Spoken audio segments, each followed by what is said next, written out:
Have you ever wondered what secrets lie buried deep within the earth? What stories are waiting to be rediscovered in places the world has long forgotten? The Appalachian Mountains are beautiful, ancient, and riddled with thousands of abandoned mines.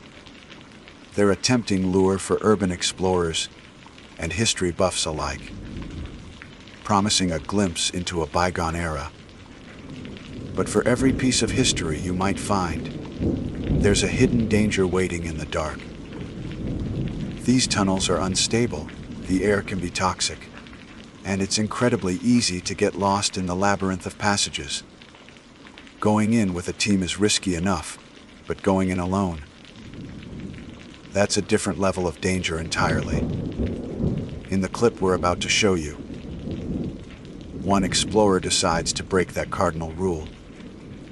You're about to see what it's like to be deep underground, with no backup, and only a flashlight beam to cut through the absolute darkness.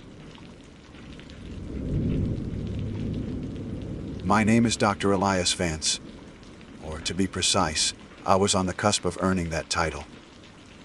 I was a doctoral candidate in geology at a university, whose name I will omit, as I doubt they would appreciate with the events I am about to recount. My dissertation, a work I believed would be my magnum opus, was titled A Geoseismic Analysis of Subterranean Acoustic Phenomena in Appalachian Coal Seams, Debunking the Tommyknocker Myth. It was, in my view, a necessary and decisive piece of research intended to drag a stubborn piece of regional folklore into the harsh, unforgiving light of empirical science. The legend of the Tommyknockers, for those uninitiated in the superstitions of deep earth mining, is a curious one. Carried to the Americas in the hearts and minds of 19th century Cornish immigrants, it speaks of diminutive, gnome-like spirits inhabiting the mines. These beings were said to be the ghosts of miners killed in previous accidents, and their primary method of communication was knocking on the rock walls. The lore is schizophrenic in its nature.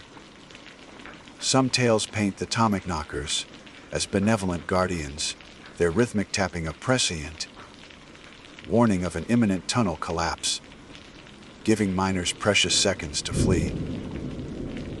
Other, darker versions cast them as malevolent tricksters, their knocks designed not to warn of a collapse, but to actively cause one or to lure unsuspecting miners into unstable, gas-filled passages. My hypothesis was, of course, far more prosaic. I posited that these supernatural sounds were nothing more than the predictable, measurable result of standard seismic stress and lithostatic pressure. Rocks, particularly in a geologically complex region like the Appalachians, are not inert. They groan, shift, and settle. Coal seams under the immense weight of the mountain above are particularly vocal, prone to releasing trapped gases and fracturing in ways that produce sharp, audible reports. I had observed analogous phenomena in controlled laboratory settings 100 times. My goal was to record these sounds in the field, analyze their acoustic signatures, correlate them with microseismic readings, and prove, once and for all, that the Tommyknockers were a phantom born of stress, darkness, and overwrought imagination. The chosen crucible for my experiment was the abandoned Widow's Gap No. 2 mine in Logan County, West Virginia. It was a place steeped in tragedy and folklore, infamous for its volatile geology and a history of collapses that had claimed dozens of lives. The legends surrounding No. 2 were particularly potent. It was said the Tommyknockers there were a vicious, predatory breed. For my purposes, it was perfect. The site's reputation for being geologically active meant I was almost guaranteed to collect the acoustic data I needed. I went in alone. This was a deliberate, calculated decision. A partner, no matter how scientifically minded, would be a source of contamination. An extra set of footsteps, a cough, a nervous shuffling that could compromise the purity of my audio recordings. Besides, my entire premise rested on the conviction that the perceived danger was a fiction. To bring a partner would be to concede a possibility of risk that my research was designed to disprove. It would be an act of intellectual hypocrisy. The mine's entrance was a ragged mouth of rotting timbers and dark, weeping earth, set into the side of a densely wooded hill. It exhaled a breath of cold, perpetually damp air that carried the ancient smells of wet stone, metallic seepage, and a faint, cloying odor of decay. I paused at the threshold, the world of sunlight, birdsong, and rustling leaves at my back. Ahead lay only a profound and absolute blackness. I clicked on my headlamp, and its powerful eddy beam cut a clean, rational cone into the oppressive dark, illuminating walls slick with moisture, and a floor of treacherous, loose rock. For the first hour, my descent was entirely predictable. The only sounds were my own, the rhythmic scuffle of my steel-toed boots on the gravelly floor, the soft rustle of my gear-laden pack, and the steady, reassuring beat of my own heart. The mine followed the gentle declination of a rich coal seam, the air growing progressively colder and heavier with each step. I passed collapsing side tunnels and abandoned equipment, a rusted ore cart lying on its side like a dead animal, its wheels seized by corrosion, a pickaxe embedded in a wall, its wooden handle long since rotted away. I established my base of operations in a relatively stable looking chamber about 1,000 yards in. It was a junction of 3 tunnels, providing a good acoustic vantage point. I meticulously unpacked and set up my equipment 3 high-frequency, omnidirectional microphones placed in a triangular array, a portable, highly sensitive seismograph to detect the slightest tremor, and a laptop to log and analyze the incoming data. With everything in place, I sat down on an overturned wooden crate, the silence of the deep earth settling around me like a physical weight. I was a scientist in my laboratory, and all I had to do was wait for the mountain to speak to me. The first knock came an hour and 12 minutes later. Tap, tap, tap, tap. It was rhythmic, precise, and utterly distinct from the random drips and groans of the mine. My instruments registered it immediately. A thrill, purely academic, shot through me. This was it. This was the phenomenon. I checked the laptop. The microphones had captured the sound perfectly, and the seismograph showed a corresponding, minuscule vibration in the rock. I ran a quick triangulation algorithm. The sound's origin was a side tunnel approximately 50 yards deeper into the mountain to my left. Consulting my geological survey maps, I saw that this specific tunnel ran parallel to a particularly dense and historically unstable seam of anthracite coal. The knocking, I reasoned with a surge of satisfaction, was almost certainly the sound of the coal seam fracturing and settling under immense pressure. The rhythmic quality was likely an acoustic illusion, an echo or reverberation pattern, created by the tunnel's specific geometry. It was perfect. It was exactly what I had predicted. Driven by the need for more precise data, I packed a single portable sensor and my handheld data logger. Leaving the rest of my equipment at the base, I headed down the side tunnel, my boots crunching on a layer of fine coal, dust that seemed to swallow the sound. The air here was different, colder with a sharp, mineral tang. The knocking continued, a steady, patient rhythm that seemed to be just ahead of me. It was an odd sensation. Every time I stopped to take a reading, the sound would pause, only to resume from a point a little further down the tunnel, as if it were beckoning me onward. I dismissed as auditory pareidolia, the brain's tendency to find patterns in random noise, exacerbated by the tunnel's disorienting acoustics. It was then that my headlamp began to flicker, a classic, almost laughable horror trope. I thought with a smirk. I gave the casing a firm tap, and the light steadied, but the beam seemed weaker now, less confident. The darkness at the edges of the light felt thicker, more absolute, as if it were actively pressing inward. And then the knocking changed. It was no longer a simple, geological tap, tap, tap. It became a structured, deliberate pattern. A cadence that sent a jolt of pure, cold adrenaline through my veins because, impossibly, I recognized it. It was Morse code. SOS, my scientific detachment. The carefully constructed wall of logic and reason I had built around myself did not crumble. It shattered into a million pieces in an instant. The air in my lungs turned to ice.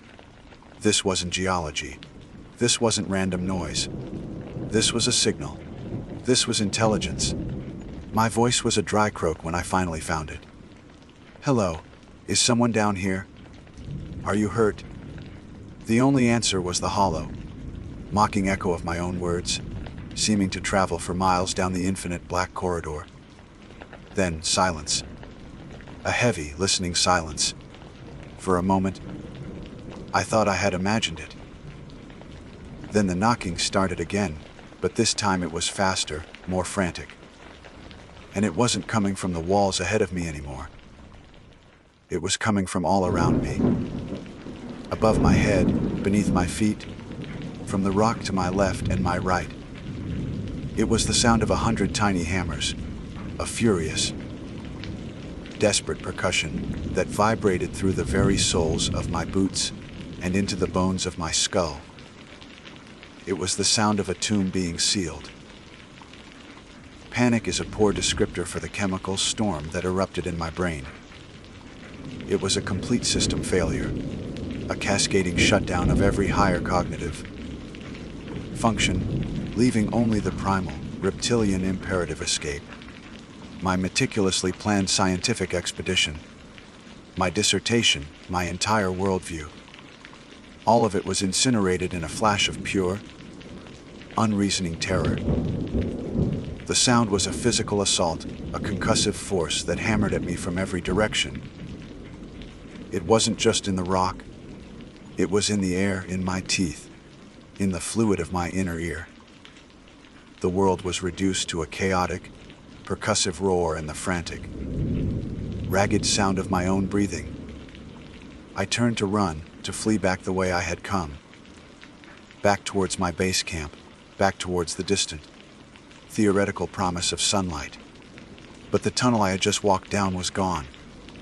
Or rather, it was no longer open. A fresh rockfall, a jumbled heap of sharp, edged, newly broken stone blocked the path from floor to ceiling. The air was thick with the acrid smell, of fractured quartz and disturbed coal dust, a scent I, as a geologist, knew intimately. It was the perfume of a collapse. Yet I hadn't heard it. I hadn't felt the tremor of a million tons of rock giving way. The furious, deafening symphony of knocking had perfectly, deliberately, masked the sound of my tomb being sealed. The realization hit me with the force of a physical blow. This wasn't random. This wasn't a natural event. This was a calculated act. I was being corralled, herded like livestock. The knocking wasn't a warning of the danger, it was the danger. The legends had it all wrong. Or perhaps they were a sanitized version of a far more horrifying truth. The atomic knockers weren't trying to save me, they were hunting me. Then, woven into the percussive chaos, a new sound emerged. It was a whisper, a dry, sibilant hiss that seemed to slither through the cracks in the rock. It was a sound as ancient as the coal seams themselves, and it was mimicking my own name, stretching the syllables into a grotesque, drawn-out mockery. Elias. Elias. The voice was not human. It lacked the resonance, the warmth of breath passing over vocal cords. It was the sound of dust stirring, of dead leaves skittering across stone, and it was coming from everywhere at once. My headlamp, which had steadied, now began to flicker violently, its beam strobing in time with the frantic knocking. In the strobing flashes of light and dark, I thought I saw movement in the oppressive blackness at the edge of the beam. Small, fleeting shapes, no bigger than a child's hand, darting in and out of sight. I told myself it was my panicked mind playing tricks, my rods and cones misfiring under extreme duress. I did not believe it. With a choked sob, I scrambled down the only other path available to me, a narrow, low-ceilinged tunnel that branched off to the right. I had to stoop to enter, my pack scraping against the rock above. The knocking followed me, its intensity never wavering. It was a relentless, driving beat that seemed to push me forward, deeper into the mountain's gut. I was no longer an explorer, I was prey. Every instinct screamed that I was running the wrong way, that every step was taking me further from safety and deeper into the trap. But there was no other way to go. The tunnel twisted and turned, a labyrinthine passage not marked on any of my maps. The walls were different here, not the clean, cut lines of a man-made mine, but a more natural, almost organic-looking formation. They were slick with a black, viscous slime that smelled of tar and something else. Something metallic and vaguely organic, like old blood. My headlamp flickered again and went out, plunging me into a darkness so complete, so profound, that my sense of self seemed to dissolve into it. For a terrifying moment, I had no sense of up or down, no feeling of my own body. There was only the sound, the knocking and the whispering of my name. I fumbled at my belt for my backup flashlight, my fingers clumsy and slick with sweat. The switch clicked, and a weak, yellowish beam cut through the black. It was a cheap, plastic thing. A toy compared to my powerful headlamp, but in that moment, it was the most precious object in the universe. Its feeble light revealed that the tunnel had opened into a vast cavern. The space was immense, far larger than any chamber a mining company would have excavated. The ceiling was lost in the darkness above, and the walls were a chaotic jumble of rock formations and massive, exposed coal seams that glittered like black diamonds in the flashlight's beam. And in the center of the cavern stood the source of the slime on the walls. It was a pillar of what looked like wet, black rock, stretching from the floor up into the darkness. But it wasn't rock. It pulsed, faintly, with a slow, rhythmic beat, like a monstrous heart. The black slime oozed from it, coating the cavern floor. The knocking stopped.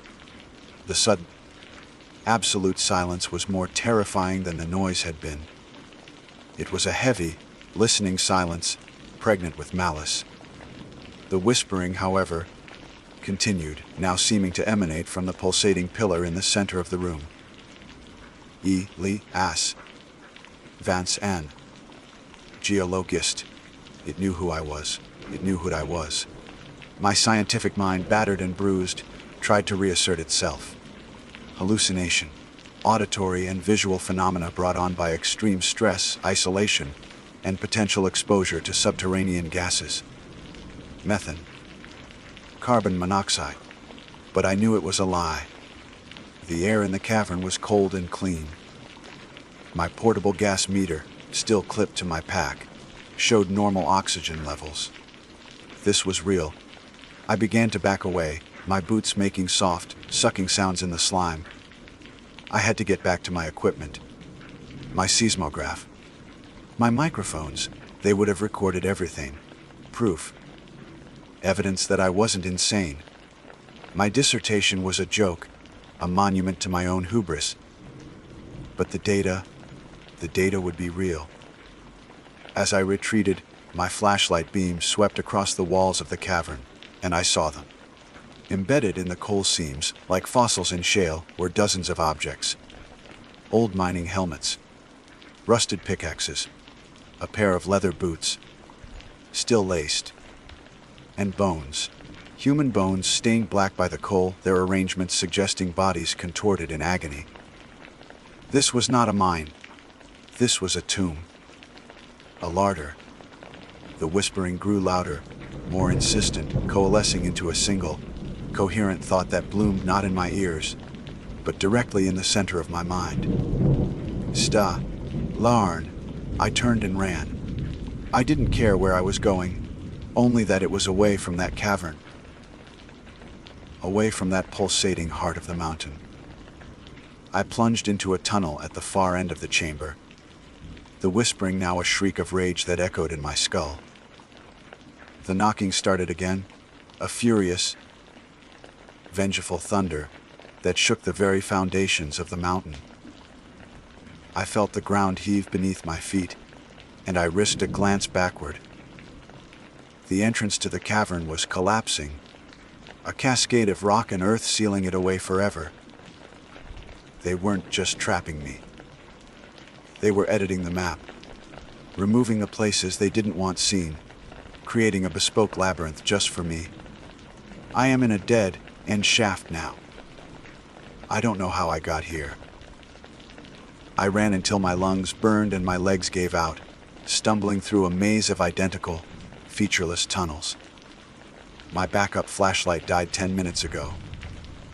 My primary headlamp is useless.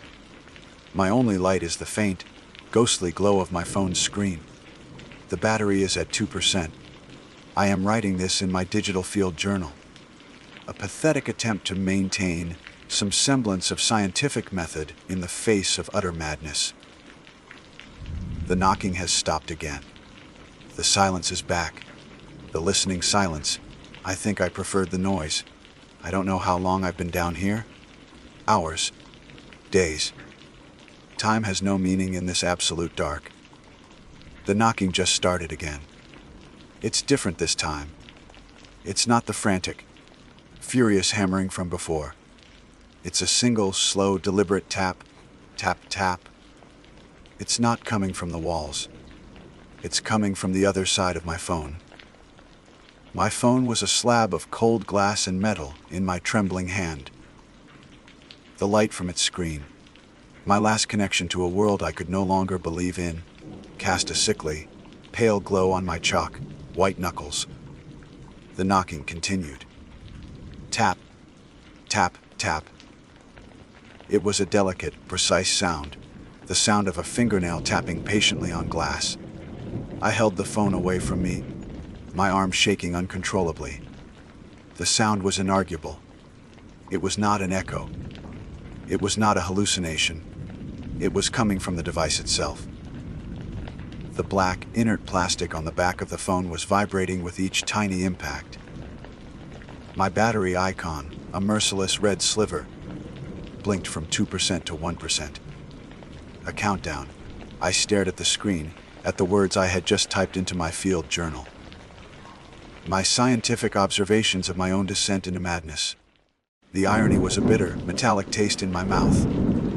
Then, the text on the screen began to delete itself. Not with the quick, clean action of a backspace key, but letter by letter, as if something were plucking them from the screen one by one. My final, desperate testimony was erased in a slow, deliberate crawl until the page was blank. And then new words began to appear. They typed themselves out in the same font I had been using, a seamless, horrifying mimicry of my own digital voice. Geologist te stuio of pofrasuar ovr tim. My blood ran cold. It wasn't just mimicking my voice. It was accessing my knowledge, my thoughts. The core principle of my chosen field, thrown back at me from the depths of this impossible darkness. Tap, tap, tap. The sound was faster now, more insistent, coming from the screen itself. I flipped the phone over, half expecting to see some monstrous, tiny hand tapping at the glass. There was nothing but my own reflection, a wide-eyed, hollow-cheeked mask of terror. More words appeared on the screen. Yo UREUNDRPRSUR Elis VNC Nabdo Estuduau. The screen flickered and changed. It was no longer my journal. It was displaying an image, a grainy, low-light picture. It took me a moment to recognize the scene. It was my base camp, the junction of the 3 tunnels, seen from the perspective of one of my own omnidirectional microphones. I could see my laptop, its screen glowing. I could see the seismograph, its delicate needle still. The image was a live feed. My equipment was still working. It was all still there, just a few hundred yards away, through solid rock in a world that might as well have been on the other side of the universe. The perspective on the screen shifted, jumping to another of my microphones, then the third, showing me my little island of scientific reason from 3 different angles. It was showing me what I had lost. It was showing me that it was in control of my technology, my senses, my reality. Then, a new sound came through the phone's speaker. A soft, wet, dragging sound. From the darkness of one of the tunnels in the image, something began to emerge. It was small, no larger than a human hand, and it moved with a strange, multi-jointed gait, like a crab made of stone and shadow. It was one of the fleeting shapes I had seen at the edge of my headlamp beam. It was black, faceted like a chunk of raw coal, and it left a trail of the same viscous slime I had encountered in the great cavern. More of them followed, a skittering tide of living rock, swarming over my equipment. They didn't break it, they began to integrate with it.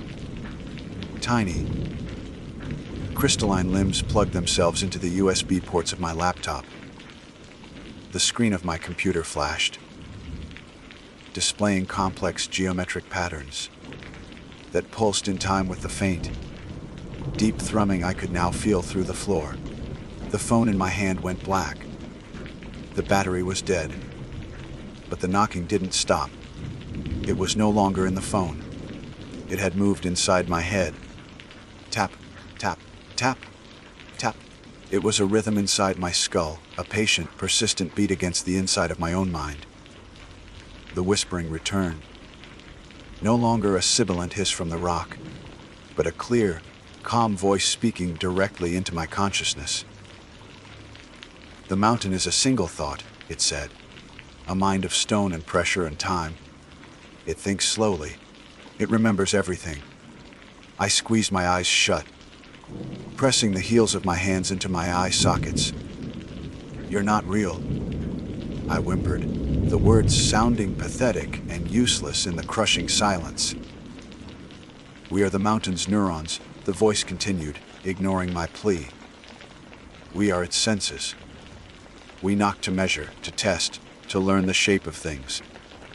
We are the geologists of this place. My mind, my precious analytical mind, was the last thing I had. I clung to it, trying to find a rational explanation, a psychic projection, a telepathic field generated by unique mineral deposits. But I knew I was grasping at straws. Your mind is a fascinating specimen, the voice said. It was a chorus now, 1,000 tiny voices speaking as one inside my head.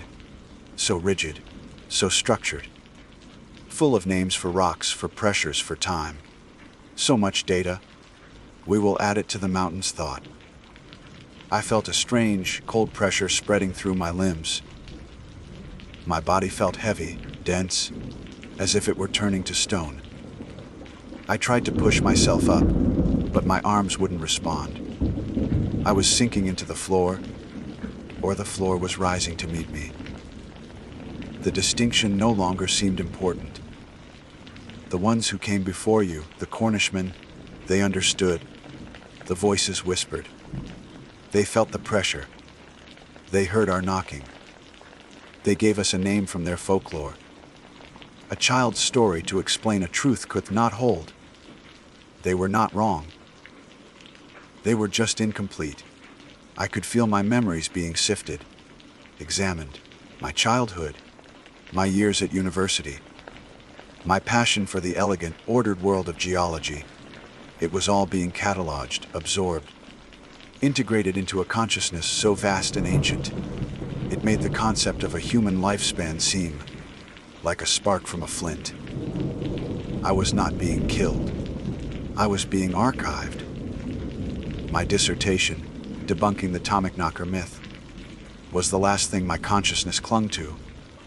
The voices found it, and I felt a sensation that could only be described as dry, ancient amusement. You came to prove the knocking was the mountain settling, they said. You were correct. It is the mountain settling on a new thought. The thought of you. The transformation is almost complete. I am no longer Elias Vance, doctoral candidate. That identity is a fossil, a thin layer of compressed data in a new stratum of consciousness. The pressure is immense, but it is no longer frightening. It is clarifying. The darkness is not empty, it is full of information. The silence is not silent, it is a language of resonant frequencies. I can feel the others now. The miners from 100 years ago. Their fear, their hopes, their knowledge of timber and fuse and black powder, all part of the great, slow thought. I am becoming a neuron, a sense. My purpose is no longer to analyze, but to listen, to wait. Soon, another will come. A geologist, perhaps, or a historian, or a foolhardy teenager. They will come with their lights and their instruments, seeking to measure, to understand. And I will be here. We will be here. We will knock for them. We will lead them. We will show them the heart of the mountain. We will invite them to stay, to learn. And the mountain will think another thought. My name is Dr. Corinne Shaw. It's a name that carries a certain weight in the small, university towns and quiet county archives of southern West Virginia. To most, I am a historian, an author whose life's work has been to meticulously document the human cost of coal, a black, seamed ledger written in the blood and sweat of generations. My books line the shelves of local libraries, academic but accessible, telling the stories of union battles, company towns, and the slow, grinding poverty that persists long after the last train car has rattled away. This work is not a mere profession for me, it is a heritage. My great-grandfather, a man I know only from a single, sepia-toned photograph, was a faceman in a Kanawha County mine. He died not in a collapse or an explosion, but from the slow, suffocating embrace of black lung. His final years spent gasping for air on a porch, overlooking the very hills that had claimed him. His story is the ghost that sits at my desk, the silent imperative that drives my research. For my latest book, I had turned my focus to a particularly cruel chapter in this long, sorrowful history, the Red Ash Mine disaster of 1905. It was a story that, even by the brutal standards of the era, stood out for its relentless tragedy. On the morning of March 18th, a Saturday, a loaded cart, heavy with freshly blasted coal, somehow broke loose on an incline. It careened down the tracks, its iron wheels screaming, until it struck a cache of loose explosives, left carelessly near the main drift. The initial blast was catastrophic, But it was the secondary explosion that was truly monstrous. Wave kicked up decades of settled coal dust, turning the air itself into a fine, black powder. A single spark ignited it, and a wave of fire and pressure tore through the tunnels, instantly killing 13 men. The news reached the surface not as a roar, but as a puff of black smoke from the mine's mouth, a grim exhalation from the belly of the earth. The next day, a rescue party of 11 men, brave and desperate, assembled at the entrance. They were the best miners in the district, men who knew the labyrinthine tunnels like the backs of their own calloused hands. Equipped with rudimentary breathing apparatus and the fragile hope of finding survivors, they descended into the darkness. They never came out. A second explosion, likely from the open flames of their own headlamps, igniting the methane, rich afterdamp, that follows a fire, killed them all. 24 men in total, their bodies entombed in the suffocating dark. The company made a few perfunctory attempts at recovery, but the lower levels were unstable and rapidly filling with groundwater.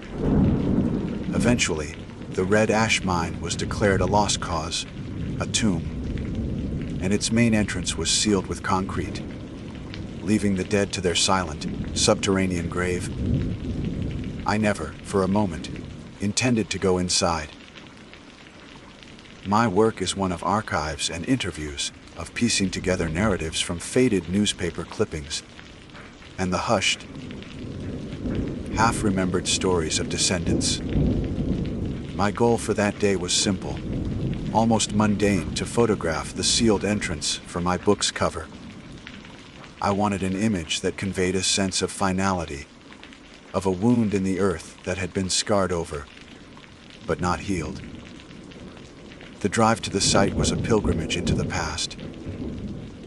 The paved highway gave way to a winding county road, which in turn dissolved into a gravel track, barely wide enough for my SUV. The mountains pressed in on all sides, ancient and indifferent, their slopes choked with a riot of kudzu that swallowed entire trees, creating monstrous, verdant shapes against the skyline. I passed the skeletal remains of old company houses, their roofs sagging, their windows like vacant eyes staring out at the forest that was slowly reclaiming them. The entrance, when I finally found it, was even more haunting than I'd imagined. It was a crumbling brick archway, half devoured by vines, a monument to forgotten grief. The concrete plug that sealed the main drift was thick and gray, stained with decades of rain, and covered in a patchwork of moss. It felt absolute, a definitive end to the story. I took my photographs, the click of the shutter unnaturally loud in the profound silence of the woods. I walked the perimeter, absorbing the atmosphere, letting the weight of the place settle upon me. It was a heavy, palpable thing. A stillness that felt less like peace and more like exhaustion. It was during this circumnavigation that I found it. To the side of the main entrance, almost completely hidden by a dense, thorny thicket of rhododendron, was a smaller opening. It was an old ventilation shaft, perhaps not much taller than a man. It was barred by a rusted iron gate, its vertical struts like the ribs of a skeletal animal. The lock, a heavy, antiquated thing, had long since surrendered to the relentless damp, its internal mechanisms corroded into a fine, reddish dust that stained the gate around it. As I drew closer, I felt it a strange, unnatural current of cold air flowing out of the opening. It was a distinct and localized phenomenon. The surrounding forest air was warm and humid, thick with the scent of damp earth and decaying leaves. But the air from the shaft was cold, a cellar, cold that carried the smell of stagnant, mineral, heavy water, and something else. Something sharp and clean, like ozone after a lightning strike, the ghost of old electricity. It was a historian's foolish, inexorable curiosity that took hold of me then. This was an unexpected footnote, an unsealed entry point into my subject. I told myself it was for the sake of thoroughness. With a tentative push, the gate swung inward, its hinges groaning in protest, the sound swallowed by the oppressive quiet. I retrieved the powerful headlamp from my pack, strapped it on, and stepped inside. The darkness was instantaneous and absolute, a physical presence that seemed to press in from all sides. My headlamp's beam cut a sharp, white cone through it, illuminating a narrow, roughly hewn tunnel. The air was thick, heavy, and difficult to breathe, each inhalation feeling like a deliberate effort. I told myself I would only go in 50 feet, just enough to get a feel for the place, to say I had truly been there. But the shaft sloped gently, inexorably downward, and the pull of the story, of the 24 men who had walked this path and never returned, was too strong to resist. The Red Ash Mine wasn't just a place of research anymore. It was a character in my book, a sleeping giant, and it was whispering to me. 50 feet became 100, then 200. The only sounds were the crunch of loose rock under my hiking boots and the sound of my own increasingly labored breathing. The beam of my light played over walls, slick with moisture and a strange, black slime that seemed to absorb the light. It was then that I saw the second shaft, a vertical one, a black maw opening in the floor of the tunnel, leading straight down into a deeper, more profound darkness. A series of rusted iron rungs were set directly into the rock wall, disappearing into the abyss.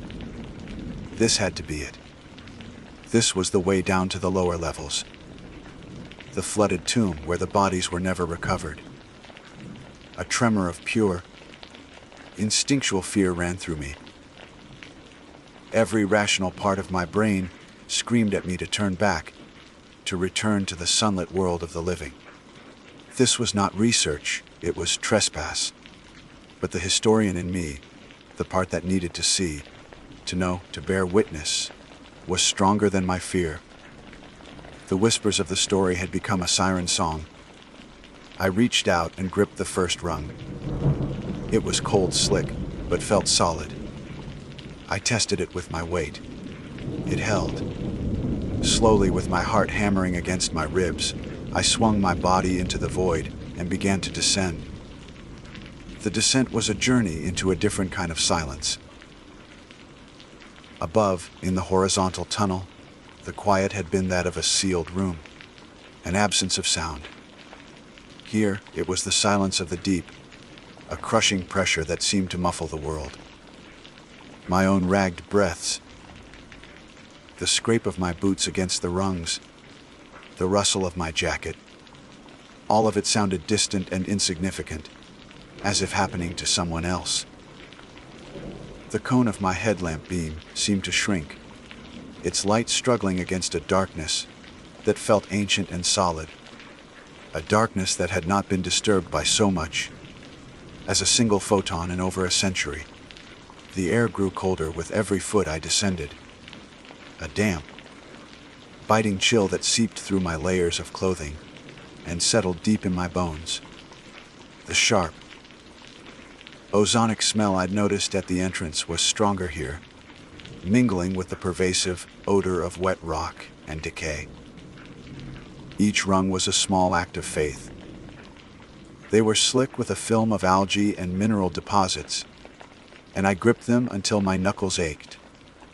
My entire focus narrowed to the small, illuminated circle of my next handhold, my next foothold. I didn't dare look down, knowing I would see only an infinite, light, swallowing blackness. I didn't dare look up, afraid I would see the small, distant square of the tunnel entrance and lose my nerve entirely. After what felt like an eternity, but was likely only 100 feet or so, my right boot, reaching for the next rung, met no resistance. Instead, it plunged into icy water with a loud, shocking splash that echoed unnervingly in the vertical shaft. I had reached the flooded level. I descended the last few rungs cautiously, my boots sinking into a soft, silty bottom. The water was only ankle deep here, but its cold was a living thing, a vicious shock that shot up my legs and made me gasp. I stood still for a long moment, my light aimed down at my feet. The water was unnervingly, preternaturally clear and perfectly still. It reflected my headlamp beam back at me with such perfect fidelity that it created the disorienting illusion that I was standing on a sheet of black glass, suspended over another, identical shaft that plunged down into the Earth's core. Slowly, I began to wade forward, away from the ladder. The tunnel here was wider, a main artery of the mine. Old, rotting timbers, fuzzy with a pale, ghostly fungus, lined the walls. Some of them bowed precariously under the immense weight of the mountain above. The silence was absolute now, broken only by the rhythmic, sloshing sound of my own footsteps, disturbing the century of stillness. My light played over walls, slick with the same black slime I'd seen above. Here and there, the rusted remains of mining equipment lay half submerged in the water. A pickaxe, its wooden handle long since rotted away. The twisted iron wheels of a coal cart, a length of heavy chain that snaked into the darkness beyond my light's reach. These were the last artifacts of the men who had died here, a silent, submerged museum of their final moments. That's when I saw the first face. It wasn't in the tunnel with me. It was in the water. For a split second, my brain registered it as my own reflection, distorted by a ripple from my movement. But the water was placid, and the face staring up was not my own. It was the pale, gaunt face of a man, his features etched with a ghostly clarity. He had a thick, dark mustache, and his eyes were wide, white, and filled with a silent, screaming terror. They were staring up at me from just beneath the surface, his mouth agape as if trying to draw one last, desperate breath. I stumbled backward with a choked cry, my foot slipping on the slick floor. The splash sent ripples across the surface, and the image dissolved, shattering into 1,000 distorted reflections of my headlamp. My heart was a wild bird beating against my ribs. A trick of the light. It had to be. A hallucination brought on by the bad air, the isolation, the sheer psychological weight of this place. My academic mind scrambled for a rational explanation. Anoxia, suggestion, the mind's tendency to see patterns in randomness. I was a historian, a purveyor of facts, not a believer in ghosts. I took a deep, steadying breath, the cold air burning my lungs, and forced myself to move forward again, more slowly this time. My eyes scanning the water's surface with a mixture of dread and morbid fascination. I tried to rationalize it, to dismiss it, but then I saw another, and another. To my left, the face of a young man, barely a boy, his features smooth and unlined, his expression one of shocked disbelief. A few feet beyond him, an older man with a grizzled beard, his face a mask of agony. Soon, I realized they were everywhere. The still black mirror of the water was filled with them. The ghostly, pale faces of men, their mouths open in silent screams, their eyes fixed on something above and behind me. The 24. They weren't floating. They were simply there, suspended in the clear water, like photographs trapped beneath glass, an audience of the dead. A wave of icy cold that had nothing to do with the water washed over me. The air in my lungs felt suddenly thin, sharp, devoid of oxygen. I started gasping, a deep, primal terror seizing control, overriding all rational thought. The water around my ankles, which had remained at a constant level, began to rise. It wasn't a gradual seepage. It was rising with an impossible, unnatural speed, climbing my shins, my knees in a matter of seconds. There was no sound of an influx, no rush of a current from some deeper part of the mine. The surface remained eerily calm. It was simply rising, a silent, black tide, as if the mine itself were filling like a basin from some unseen, internal spring. The whispers started then. They didn't come through my ears, they manifested directly inside my head, faint and indistinct at first, like the static between radio stations. Then they resolved into sounds. Faint gasps, choked, wet coughs, the desperate, dying breaths of men suffocating on poisoned air. After damp, the word surfaced from my research, cold and clinical. Carbon monoxide. The silent killer that had claimed the rescue party. I wasn't just in the place where they died. I was feeling what they felt. The burning in my lungs intensified. My vision began to swim at the edges, and the faces in the water seemed to grow more distinct, their expressions of terror deepening. I was seeing what they saw in their last moments, the water rising to claim them in the suffocating dark. I was an unwilling participant in their final terror, a residual haunting so powerful, so saturated with a century of despair, that it was physically manifesting around me. Panic is a cold, sharp thing. It bypassed all my higher cognitive functions, all the rational thought of Dr. Corinne Shaw, and left only a primal, animal instinct to survive. The water was at my waist now, thick and heavy as oil, its impossible coldness stealing the strength from my limbs. I turned, a single, desperate sob escaping my lips, and scrambled back toward the ladder. The movement was clumsy, a frantic churning against a current that wasn't there. The faces in the water swirled around me, no longer passive spectators. As I thrashed through them, their spectral hands seemed to pluck and pull at my clothes, their touch a phantom pressure, a drag that threatened to pull me down, into their silent, screaming company. My lungs burned with a fire that consumed all thought. The air was gone, replaced by a thick, unbreathable pressure that felt like it was collapsing my chest. The whispers in my head were no longer whispers. They had coalesced into a deafening roar of shared panic and despair, the final, terrified thoughts of 24 dying men. I was drowning in their memory. I saw flashes of their lives, a wife's smile, the face of a sleeping child, the warmth of a hearth.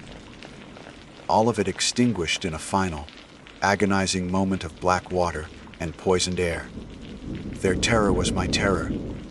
Their death was my death.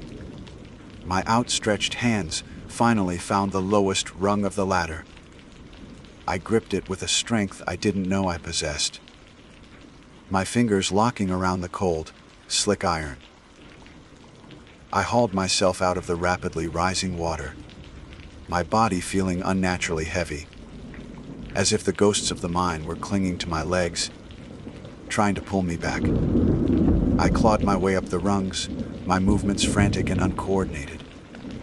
My body screamed for oxygen, black spots dancing in my vision. Each upward pull was a monumental effort, my muscles trembling with exhaustion and oxygen debt. The roaring in my head was a symphony of death, a chorus of last gasps and final, choked prayers. I could feel the water licking at my heels, rising up the shaft with the same silent, terrifying speed. I don't remember the entire climb. There are gaps, moments of blackness where the experience of the miners completely overwrote my own reality. I remember a distinct, horrifying sensation of my lungs filling with water, a final, convulsive shudder, and then nothing. The next thing I knew, I was several rungs higher, my cheek pressed against the cold, wet rock, the taste of mud and rust in my mouth. It was as if I had died and been reborn on that ladder, forced to relive their end over and over again with each foot of progress. The cone of my headlamp flickered wildly, casting lurching, distorted shadows that seemed to writhe and grasp at me from the rock walls. Then, my head broke the surface. I gasped, but the air in the upper tunnel was just as thin, just as foul. It was breathable, but only just. I scrambled the last few feet and collapsed onto the rocky floor, my body shaking uncontrollably. I lay there for a moment, coughing and retching, the sound echoing down the shaft I had just escaped. Below me, the roaring chorus of the dead began to fade, receding back into the deep silence of their tomb. I didn't look back. I couldn't. I knew that if I looked into that black square again, I would see their faces looking up at me, and some vital part of my sanity would snap. Fueled by a fresh surge of adrenaline, I got to my feet and began to run, stumbling through the horizontal shaft toward the distant promise of daylight. My headlamp beam bounced erratically, illuminating fleeting images of the narrow, oppressive tunnel. Every shadow seemed to hold a lurking figure. Every drip of water sounded like a footstep behind me. The 200-foot tunnel felt like miles. It was a desperate, panicked flight from a memory that was now seared into my own. Finally, I saw it. A pale, gray luminescence ahead. The entrance. I pushed myself harder, my legs burning, my lungs screaming, until I burst out of the ventilation shaft and fell, sprawling, into the mud and damp leaves of the forest floor. The daylight was blinding, the warm, humid air a shocking, welcome balm on my skin. I lay there, gasping in the rich, clean air of the living world, the scent of wet earth and green, growing things filling my senses, the sounds of the forest, the chirping of a bird, the rustle of leaves in the breeze, were the most beautiful things I had ever heard. I don't remember the walk back to my car or the drive home. The next thing I clearly recall is waking up hours later, collapsed on my own sofa, still in my soaked, mud-caked clothes. My throat was raw, my muscles ached as if I'd run a marathon, and a deep, soul-shaking chill had settled into my bones that no amount of hot tea could seem to touch. My book will have its cover. I have the photograph of the sealed entrance, a quiet, somber image of a closed door. But the story within the book has changed. It is no longer just an academic account of a historical tragedy. It is a testimony. I know now that history isn't just something you write about, something you can neatly contain in footnotes and appendices. Sometimes, history is a place. It's a weight in the air, a stain on the rock, a memory that soaks into the very earth. And if you're not careful, if you push open a door that was meant to stay closed, it will pull you in. It will make you a part of its story. It will drown you. The 24 men of the Red Ash Mine are still there, trapped not by rock and water, but by the sheer, violent power of their own last moments. And for a few terrifying hours, I was trapped there with them. My name is Brennan Foster, and I've built my life around the deliberate pursuit of fear. It's not a death wish, as some have suggested, but quite the opposite. I find that only in the moments where life feels most fragile can one truly appreciate the act of living. To hang from a cliff face by your fingertips, to feel the roar of a developing supercell vibrate through the chassis of your truck, to leap from a precipice and trust a piece of fabric to catch you. These are the experiences that strip away the mundane and leave you with the raw, unfiltered essence of being. Rock climbing, boss jumping, storm chasing. If it involves a waiver acknowledging the very real possibility of a grim and untimely end, I've signed it with a steady hand and a grin. My philosophy is simple: a life lived in caution is a life half lived. So, when I stumbled upon the whispers of the abandoned TNT tunnels near Point Pleasant, West Virginia, it was like a siren's call. The place was a nexus of everything that intrigued me. It wasn't just a site for urban exploration, a chance to delve into a decaying piece of Cold War history. It was steeped in a legend so potent, it had seeped into the very soil of the region. This was the alleged home of the Mothman. I'd heard the stories, of course. Anyone with a passing interest in cryptozoology or American folklore has. The 7-foot-tall, winged humanoid with piercing, hypnotic red eyes that terrorized the local populace from November 1966 to December 1967. The sightings, the strange prophecies, the alleged connection to the tragic collapse of the Silver Bridge.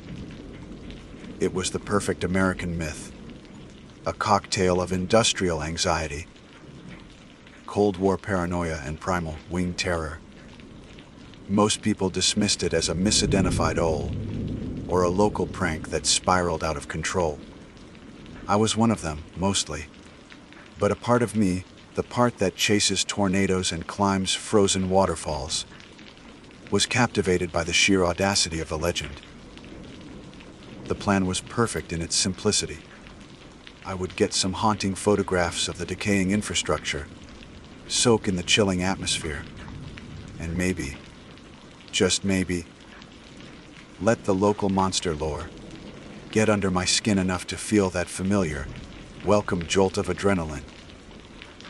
I'd have another great story to add to my collection, another notch on my belt of conquered fears. And to truly savor the experience, I had to go at dusk, and I had to go alone. That's when the veil between the world we know and the one we fear is at its thinnest. That's always when the best adventures happen. The drive out to the McClintock Wildlife Management Area, where the old TNT plant festered, was an exercise in atmospheric conditioning. The late autumn sun bled across the West Virginian hills, painting the sky in hues of bruised purple and fiery orange. The roads grew narrower, more neglected, the asphalt cracking and giving way to gravel. I passed rusted mailboxes and derelict farmhouses, their windows like vacant eyes staring out at the encroaching wilderness. There was a weight to the air here, a sense of history and hardship that clung to the ancient, rolling Appalachians. The TNT area itself was even more desolate than I had imagined. It wasn't just abandoned, it felt cursed. A sprawling, 8,000-acre wasteland of crumbling concrete domes, half swallowed by the relentless green of nature. These hugloos, as the locals called them, were once used to store munitions. Now they looked like the tombs of forgotten giants, their entrances dark and gaping. Overgrown roads, barely more than dirt tracks, spider-webbed through the dense forest, connecting these concrete monoliths in a network of decay. The entire place hummed with a profound and unsettling silence, the kind that feels like it's listening. Finding a tunnel entrance wasn't difficult. It presented itself not as a subtle discovery, but as an open wound in the side of a steep, wooded hill. A perfect, arched maw of blackness, framed by crumbling concrete and stained with decades of grime and water runoff. It promised nothing but absolute darkness, dampness, and the metallic scent of tetanus. The thrill, sharp and electric, was already kicking in. This was the threshold.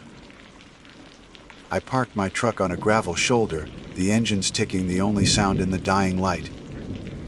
I took a moment, breathing in the cool, crisp air, a stark contrast to what awaited me.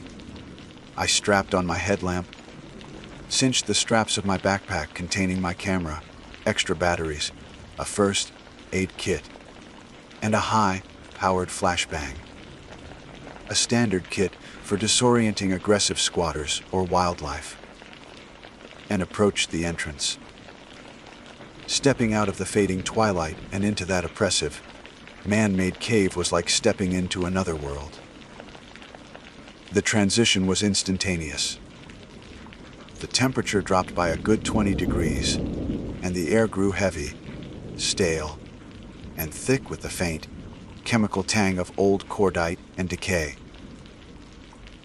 My footsteps, which had been silent on the forest floor, now echoed with an unnatural clarity in the long, perfectly straight concrete corridor. The beam from my headlamp cut a sharp, white cone through the black, revealing walls slick with moisture and covered in a tapestry of graffiti, ranging from teenage declarations of love to crude, unsettling symbols I didn't recognize. It was less like a mine and more like a tomb, a sterile, concrete sarcophagus stretching into the bowels of the earth. For the first half hour, it was exactly what I'd expected. Standard urbex fare. I passed rusted, skeletal machinery that looked like prehistoric beasts, their purpose lost to time. I navigated around piles of rubble and debris, my light catching the glint of shattered glass. The sheer scale of the construction was impressive, a testament to a bygone era of paranoia and industrial might. I was getting some incredible shots, the interplay of light and shadow, creating a photographer's dream of urban decay. The promised spookiness, however, was a no-show. There was an undeniable creepiness, the inherent unease of being in a place man, made but long since forgotten. But the primal fear I secretly craved remained elusive. I was an intruder, yes, but I felt like the only living thing in this subterranean world. That feeling began to change when I came to a junction. The narrow corridor opened dramatically into a massive, circular chamber, perhaps 50 feet in diameter, where several tunnels converged like the spokes of a wheel. The ceiling soared high above, lost in the darkness beyond my headlamp's reach. The acoustics in this room were different. The air felt heavier, more ancient. In the exact center of the concrete floor was a deep, vertical shaft, at least 10 feet across, covered by a heavy iron grate, its bars as thick as my wrist and rusted to a deep blood red. Curiosity overriding caution, I knelt beside it, the cold of the concrete seeping through my jeans. I angled my headlamp's beam down into the abyss. It was a straight, perfect drop into nothing. I had a powerful light, one that could spot a hawk in a tree from 100 yards, but its beam was simply swallowed. It illuminated the slick, brick-lined walls of the shaft for about 30 feet, before the darkness below consumed it entirely, as if I were shining a light into outer space. There was no bottom. As I was peering down, trying to comprehend the sheer depth of the void, I felt it. A sudden, powerful rush of air surged up from the shaft. It wasn't a breeze, it was an exhalation, a single, immense breath from the deep places of the earth. It was shockingly warm and carried a thick, musky odor I couldn't place. Like a wet animal, old fur, and the sharp, electric smell of ozone after a lightning strike. The force of it was strong enough to make me stagger back, my hand flying to my face. It wasn't just air, it felt ancient, almost biological. And that's when I heard the sound. It wasn't a whisper, and it wasn't a footstep. It was a high, pitched, chittering screech that erupted from all the tunnel openings at once, echoing and amplifying within the cavernous chamber. It was a sound that defied categorization. It wasn't purely animalistic, not like a fox or a bobcat. There was a bizarre, electronic quality to it, a discordant frequency woven through the organic shriek, like radio static and a bird's cry being torn apart and stitched back together. My heart, which had been beating with the steady rhythm of a seasoned explorer, instantly hammered against my ribs like a trapped bird. This was it. The rush. This was something new. My blood ran cold then hot. The screech, a digital ghost in an analog tomb, faded, but its echo vibrated in my bones.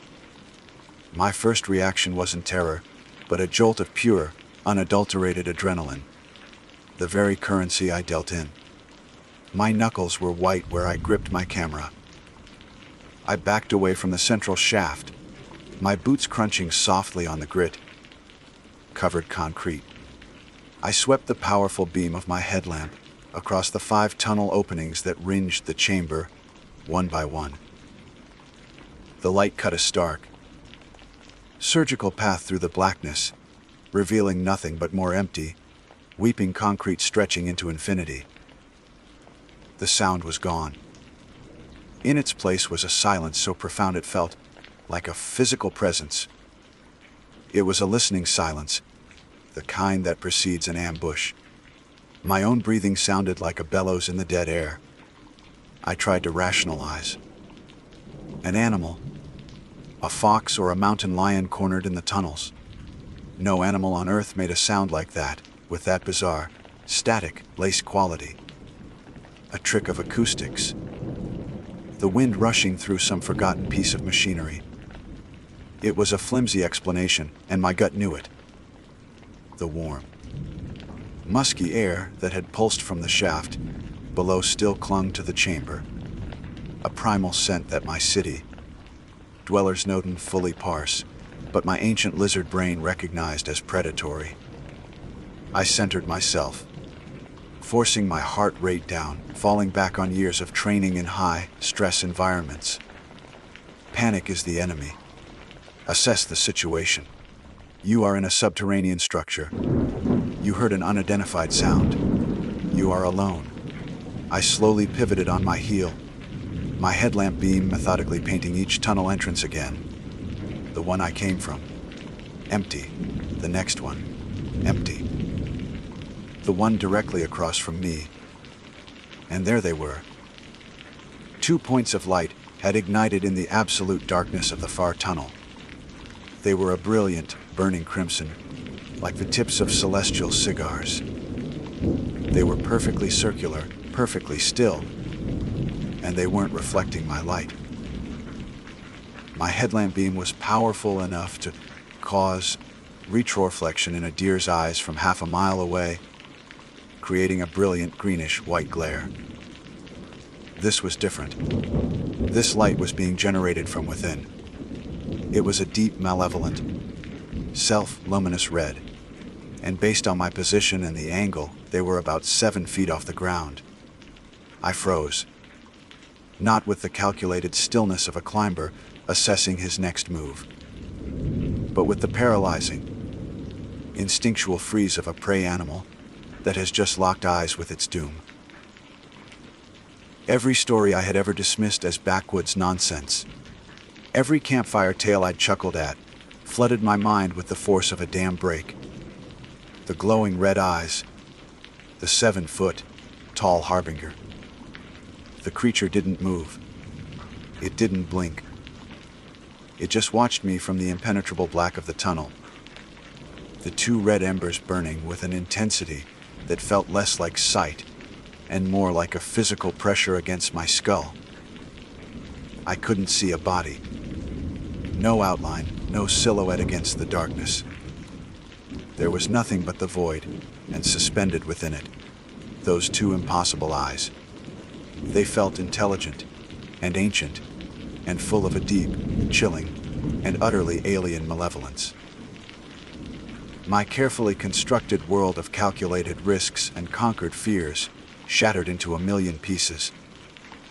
The thrill, seeker's bravado that had defined my entire adult life evaporated, replaced by a kind of primal, existential dread that turns your bones to ice and your blood to sludge.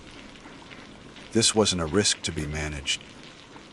This wasn't a force of nature to be respected and navigated. This was something wrong. Something that should not be. The air in my lungs turned to poison, and a single terrifying thought screamed through my mind. It was real. It was all real. My hand, slick with a sudden, cold sweat, fumbled at the side pouch of my backpack. The high-powered flashbang. It was a ridiculous notion. A tool for disorienting aggressive squatters, not a mythical beast from the pages of West Virginian folklore. But it was all I had. It was the only piece of my world, the world of logic and gear, and predictable outcomes, that I could bring to bear against this impossibility. My fingers trembled as they closed around the cool metal cylinder. My movements felt clumsy, detached, as if I were watching someone else's nightmare unfold. I didn't dare take my eyes off the red lights. They remained fixed, unblinking, a silent testament to my impending demise. I pulled the pin. The tiny metallic click was an obscene intrusion in the sacred silence. With a surge of desperate energy, I hurled the flashbang with all my might. It arsed through the air, a small, dark object tumbling end over end, directly towards the tunnel opening across the chamber. In the same motion, I dove sideways, scrambling behind a thick, square concrete pillar that supported the massive roof, squeezing my eyes shut and clamping my hands over my ears. The detonation was apocalyptic, even with my senses muffled. The flash was a blinding, searing white that penetrated my eyelids, and the bang was a physical concussion that slammed through the concrete and into my chest. It wasn't just a sound, it was a shockwave. The very air in the chamber seemed to detonate. For a moment, there was only white light and a deafening, ringing silence. Then came the screech. It was the same sound from before, but magnified 1,000 times, stripped of its electronic curiosity and replaced with pure, unadulterated agony and rage. It was a shriek that vibrated through the floor, up the pillar I was hiding behind, and into my teeth and skull.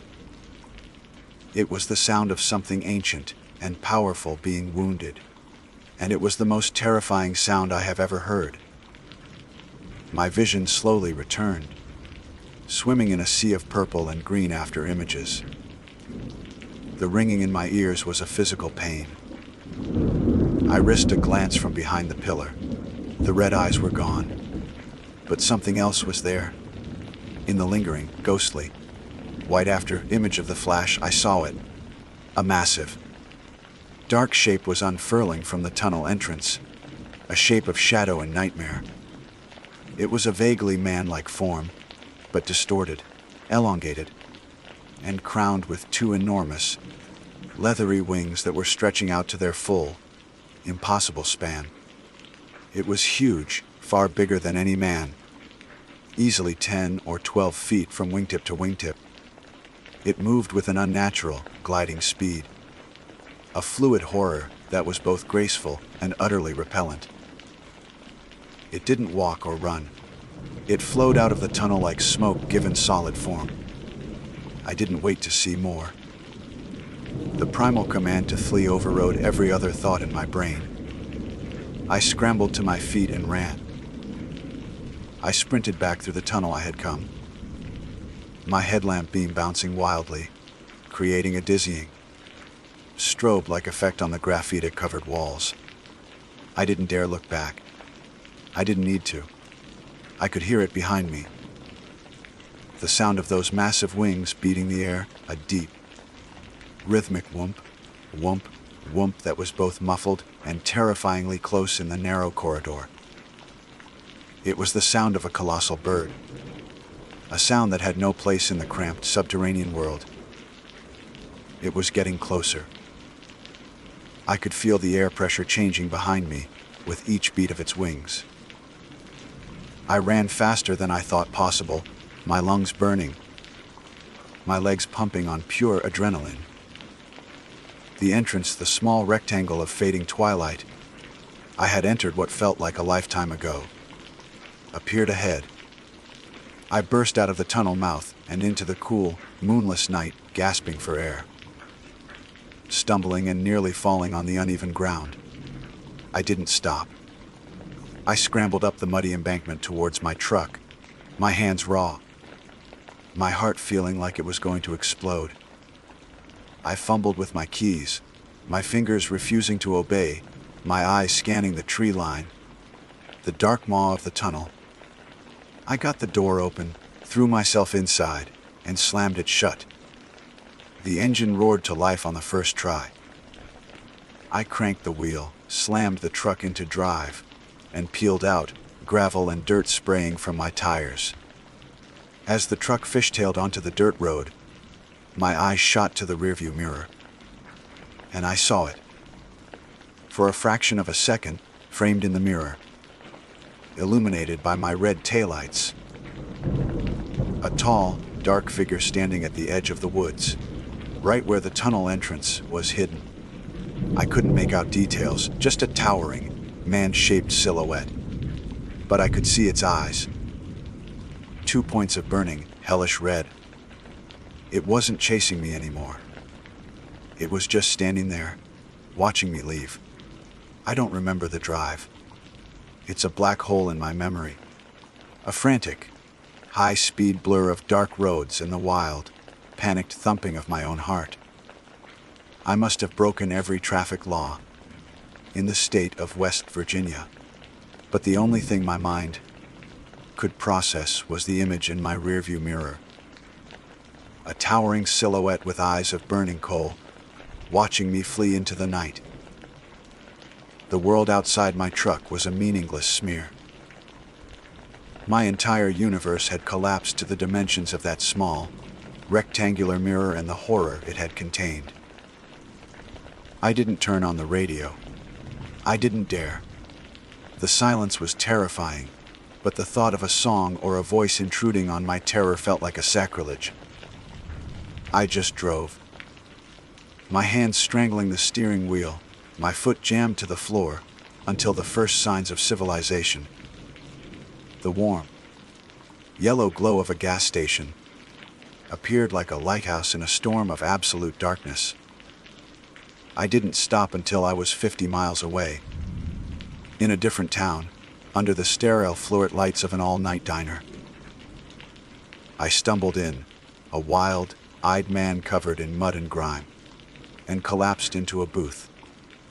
A waitress with a kind, tired face brought me coffee without me asking. I wrapped my trembling hands around the warm mug, the ceramic a solid, comforting anchor in a world that had turned to liquid beneath my feet. I just sat there, staring into the black liquid, the steam warming my face, while the cheerful banality of the diner, the clatter of cutlery, the low murmur of conversation, swirled around me like a dream. It was all so normal, so blessedly, beautifully normal. And I knew, with a certainty that chilled me more than the tunnel's air, that I would never truly be a part of it again. Sleep was out of the question. I checked into a cheap motel, the kind with flickering neon signs and questionable stains on the carpet. I locked the door, bolted it, and jammed a chair under the knob. I stood in the shower for an hour, the scalding water doing little to wash away a feeling of subterranean cold that had seeped into my marrow. I kept seeing those red eyes in the darkness behind my own eyelids.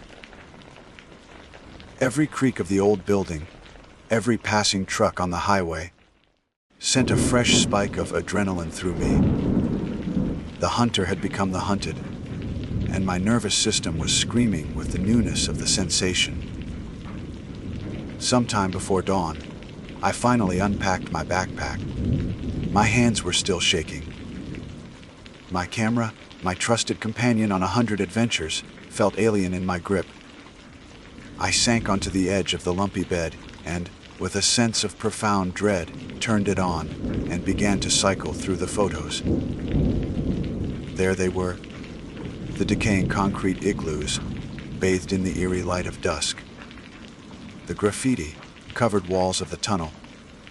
My headlamp beam cutting a sharp path through the gloom. The rusted, skeletal machinery. Then, the photos of the central chamber. The massive, circular room. The iron grate over the bottomless shaft. They were good photos, technically perfect, capturing the bleak, forgotten atmosphere I had been seeking. But they were just pictures of an abandoned place. There was no hint of the warm, musky air. No trace of the electronic screech. No sign of the malevolent intelligence that had awakened in the dark. I scrolled to the last few photos, the ones I must have snapped in the first seconds. After I saw the eyes, my actions driven by pure, terrified instinct. They were a blurry, chaotic mess. Streaks of light and shadow, the result of my panicked movements. In one, a smear of crimson light was barely visible in the corner of the frame, a photographic anomaly that could be anything. Lens flare, a trick of the light, a digital glitch. It was nothing. It was proof of nothing. I had come for a story, for tangible evidence of my courage. And I had left with nothing but a frantic, unprovable nightmare etched into my psyche. The thrill was gone. That beautiful, life-affirming rush I had chased all over the world had been replaced by something else entirely. This wasn't the clean, manageable fear of a calculated risk, like a parachute failing to open or a climbing rope snapping. This was a different beast. It was a deep, existential dread, the fear of the unknown, the terror of realizing that the map of the world you've been using is incomplete. That there are dark spots, marked "Here be monsters," that are not metaphors. I had spent my life seeking the edges, the places where the comfortable world of man frayed and gave way to the raw power of nature. I thought I understood the rules. I had prided myself on my courage, on my ability to face down fear and come out the other side stronger. But what I faced in that tunnel wasn't something to be conquered. It was something to be survived. It didn't test my courage. It revealed its irrelevance. You don't brave a thing like that. You run from it. You get in your truck and you drive until the sun comes up, and you thank whatever God you don't believe in that it chose, for reasons you will never understand, to let you go. I got my story, the one I'm telling now, but I don't tell it at parties. I don't brag about it to my friends. It's a story I keep locked away, a cold, heavy stone in the pit of my stomach, because I learned something that night in the crumbling tomb of the TNT area. Some legends are real. Some places in the world belong to things older and stranger than us, and we are trespassers in their domain. The shadows are deep, and not all of them are empty. And the biggest thrill of all, the one that truly defines you, isn't finding them. It's surviving them. And for the first time in my life, I am afraid. And I have a feeling I will be for a long, long time. My name is Asher Cole, and I am the son of a man the mountain devoured. Not all at once, not in the thunderous, final embrace of a collapsed tunnel, but slowly, piece by piece, over the course of 40 years. My father, Daniel Cole, died the way too many men in Harlan County, Kentucky, with a rattle in his chest, his lungs so choked with fine black dust that each breath was a war he was destined to lose. He gave his life to the Cinder Ridge mines, and in the end, the mountain took it, just as surely as if it had buried him alive. His last wish, whispered through blue lips in a sterile hospital room that smelled of antiseptic and defeat, was for me to take his ashes back to the place where his life's long, slow sacrifice began. He wanted me to scatter them at the mouth of the old drift mine, where he'd first swung a pick as a boy of 16, a place the old-timers called the Doggle. It was a strange, almost cruel request, to be returned to the very place that had signed his death warrant decades ago. But it was his wish, and in the raw, hollowed out landscape of my grief, it was the only thing that felt solid, the only task I could cling to. A week after a funeral attended by a somber parade of men with stooped shoulders and hacking coughs, I found myself making the journey. I guided my old Ford truck up the winding, rutted dirt road that snaked its way up the mountain. The urn containing my father's remained sat on the passenger seat beside me, its polished brass cold and indifferent to the weak afternoon sun. My grief was a physical presence in the cab, a weight that pressed down on my shoulders and settled like a stone in my gut. Every curve in the road, every glimpse of a slag heap or a rusted piece of abandoned machinery felt like a station of my father's cross, a monument to a life spent in the deep, suffocating dark. The Appalachians in autumn have a severe, wounded beauty. The hills were on fire with the reds and golds of dying leaves, but it was a cold fire, one that offered no warmth. The higher I climbed, the more the signs of life fell away, replaced by the ghosts of the coal boom. I passed the skeletal remains of company houses, their roofs caved in and their windows like vacant eyes. I saw the rusted hulks of mine carts, swallowed by kudzu and thorns. This wasn't just a mountain, it was a graveyard, and my father was just its latest resident. Finally, I reached the end of the road, a small, overgrown clearing where the path was reclaimed by the forest. The dog hole was exactly as I'd pictured it from Dad's stories. Little more than a dark, weeping scar in the hillside. It was framed by a collapsing arch of rotting black timbers, thick with moss and fungus. Weeds and thorny vines choked the entrance, as if the mountain itself were trying to scab over the wound. The air here was different. It was still, heavy, and held a damp, subterranean chill that had nothing to do with the autumn weather. It smelled of wet rock, decay, and something else. Something metallic and faintly sour, like old blood. As I stepped out of the truck and slammed the door, the sound was swallowed instantly by the oppressive silence. And then, from the deep woods to my left, a sound cut through the quiet. It was a cry, like a raven's call, but hideously distorted. It was sharper, filled with a kind of grating, mournful intelligence that made the hair on my arms stand on end. I scanned the dense tree line, my hand resting on the truck's cold metal door, but saw nothing but a wall of shadow and foliage.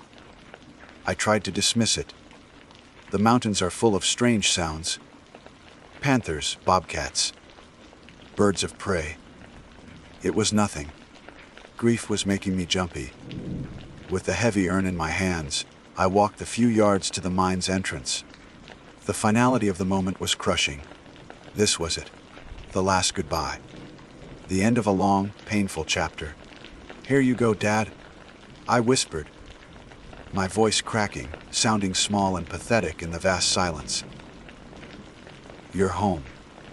I placed my fingers on the lid of the urn, preparing to twist it open. As I did, a sudden, violent chill swept over me. It was an unnatural cold, so intense it felt like icy needles piercing my skin, like my very blood was turning to slush. It sank deep into my bones, a cold that came from within as much as without. A wave of vertigo followed, so powerful the world tilted on its axis. The trees seemed to bend and sway, and the hollow H of grief in my chest suddenly sharpened into an agonizing physical pain. It was a crushing pressure, as if a great weight was being lowered onto my sternum, trying to force the very life from my lungs. I gasped, stumbling forward and catching myself against one of the slimy, rotting support beams. The wood felt soft and punky under my hand, like dead flesh. The raven cried out again, much closer this time, just at the edge of the clearing.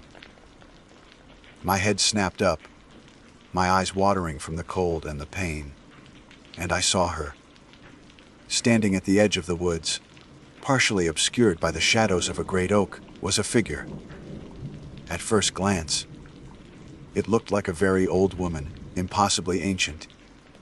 She was withered and bent, her body stooped into a question mark of a posture. Her skin, even from 50 feet away, looked like wrinkled, yellowed parchment stretched taut over a fragile frame of bones. She wore a dress of drab, colorless rags that seemed to flutter and shift even though there was no breeze. But it was her eyes that held me paralyzed. They seemed to burn with a cold, predatory light, twin points of silver in the deep shadow of her face. We locked gazes, and a feeling of profound, primal dread washed over me. A terror so pure and absolute it eclipsed my grief entirely. It was the feeling of being assessed, judged. The way a wolf sizes up a wounded deer before the final chase. She took a single, deliberate step out of the shadows and into the clearing. As she moved, the pressure on my chest intensified tenfold. It was no longer just a weight. It was an active, pulling force. I could feel my own warmth, my own vitality, my own life, being drawn out of me in invisible streams, siphoned away into the cold mountain air to feed the chilling light in her eyes. Panic, hot and sharp, finally broke through the paralysis. This was wrong. This was a violation. I clutched the urn to my chest like a shield and took a clumsy step back, then another. My heel caught on a root, and I stumbled backward, falling through the curtain of vines and into the mouth of the mine. The darkness was immediate and absolute. It was a physical thing, a blackness so total, it felt like I had been plunged into velvet, lined coffin. The temperature dropped another 20 degrees. The air was frigid, stagnant, and smelled of a deep, ancient cold. I fumbled frantically for my phone, my fingers numb and clumsy. The flashlight beam cut a weak, trembling circle in the oppressive dark. It revealed a narrow, low, ceiling tunnel shored up with more of those rotting timbers. Water dripped from the ceiling, each drop echoing like a gunshot in the profound silence. From the entrance behind me, the raven's cry echoed into the tunnel, but it sounded different now. It was distorted, layered with a low, guttural chuckling. It was a sound of mockery, of triumph. Every instinct screamed at me to get out, to run back into the daylight. But I felt pinned by that awful pressure, trapped by the cold that was now nesting deep inside my chest. My grief, I realized with a sickening lurch of understanding, was not just an emotion. Here, in this place, it was a beacon. It was bait. And it had drawn something terrible from the shadows. My phone's weak beam was a pathetic sword against the suffocating, physical darkness of the mine. The light didn't so much illuminate as it was devoured by the shadows just a few feet from where I stood. The air was a dead thing, frigid and utterly still, carrying the scent of deep earth, wet coal, and something else, a faint, cloying sweetness, like meat left too long in the sun. The pressure on my chest was a constant, agonizing weight, and with every shallow, panicked breath, I could feel the cold seeping deeper into my tissues, a profound chill that felt less like a temperature and more like an absence of life. My mind, reeling from terror, grasped for an explanation, for anything to anchor itself against the tide of the impossible. And in the frantic chaos of my thoughts, a memory surfaced. It was my grandmother, her face cross-hatched with wrinkles, sitting in her rocking chair by the fire, her voice low and conspiratorial. She was telling us the old stories, the Cherokee tales meant to scare children into behaving, but which always carried the ring of grim truth. Stories of the things that walked in the shadows of the mountains, things that had been there long before the first white man ever set foot in the hollers. She spoke of the Kalan, Akiliske, the Raven Mocker, a witch, a life stealer, the most feared of all the mountain spirits. They were shapeshifters, able to take the form of an old man or woman to walk unnoticed among their prey. They were drawn to the sick, the dying, and the grieving, feeding on the fragile remnants of a person's life force, consuming their remaining years to extend their own unnatural existence. They are drawn to sorrow, my grandmother had whispered, her eyes wide like moths to a flame. My father's long, slow decline, my own overwhelming, raw, edged grief. I hadn't just come here to scatter his ashes. I had walked into its hunting grounds like a lamb to the slaughter, my sorrow a dinner bell ringing out across the silent hills. That thing outside, the ancient woman with eyes of cold fire, the distorted raven's cry, it wasn't just a ghost, it was a predator, and I was its prey. A skittering sound from the darkness ahead snapped my attention back to the present. It was the sound of loose rock, of something shifting in the tunnel. I swept the flashlight beam forward, my hand trembling so badly the light danced and jittered across the glistening rock walls. For a split second, I saw it. It was no longer the old woman, but a fleeting shape at the very edge of my light. It was a humanoid figure, tall and painfully thin, draped in what looked like living shadow. Its form was indistinct, constantly shifting and blurring at the edges, as if the darkness itself was its cloak. It seemed to inhale the light from my phone. The beam grew visibly weaker, dimmer, as the figure drew nearer. With the dimming light came an intensification of the pressure on my chest. I could feel my heart laboring, each beat a heavy, painful thud that struggled to push blood through my freezing veins. It felt like the creature was literally growing colder in my chest, a parasitic ice expanding within me. The life it was siphoning from me wasn't just an abstract energy. It was my warmth, my strength, the very rhythm of my heart. Pure, animal terror finally took over. I turned and ran. I didn't care where the tunnel went, if it branched off, if it ended in a collapsed wall of rock. I just ran, deeper into the black heart of the mountain, the heavy urn with my father's ashes, still clutched in my hand like a useless talisman. The mocking raven cry erupted all around me, seeming to come not from the entrance behind me, but from the very rock itself. It echoed from the walls, the ceiling, the floor, a cacophony of derision that drilled into my skull. It was inside my head, laughing at my pathetic flight. I could feel its presence behind me, a wave of absolute cold, an insatiable hunger that clung to my back. It wasn't just haunting the mine, it was the mine. The darkness was its body, the tunnels its veins, the cold its breath. My flashlight flickered, the beam shrinking to a pale, sickly yellow circle. The creature was gaining on me. I didn't dare look back. I knew, with a certainty that went deeper than thought, that to see it clearly would be to lose the last of my will, to simply fall to my knees and let it feed. The pressure in my chest was unbearable now, a solid band of ice squeezing the air from my lungs. My vision began to tunnel, the edges darkening as if I were about to pass out. I stumbled, my boot catching on an old, rusted rail tie half, buried in the dirt. I went down hard, the impact jarring my teeth and sending the urn skittering across the floor. My phone flew from my grasp, hitting the wall with a sickening crack and extinguishing, plunging me into absolute, total blackness.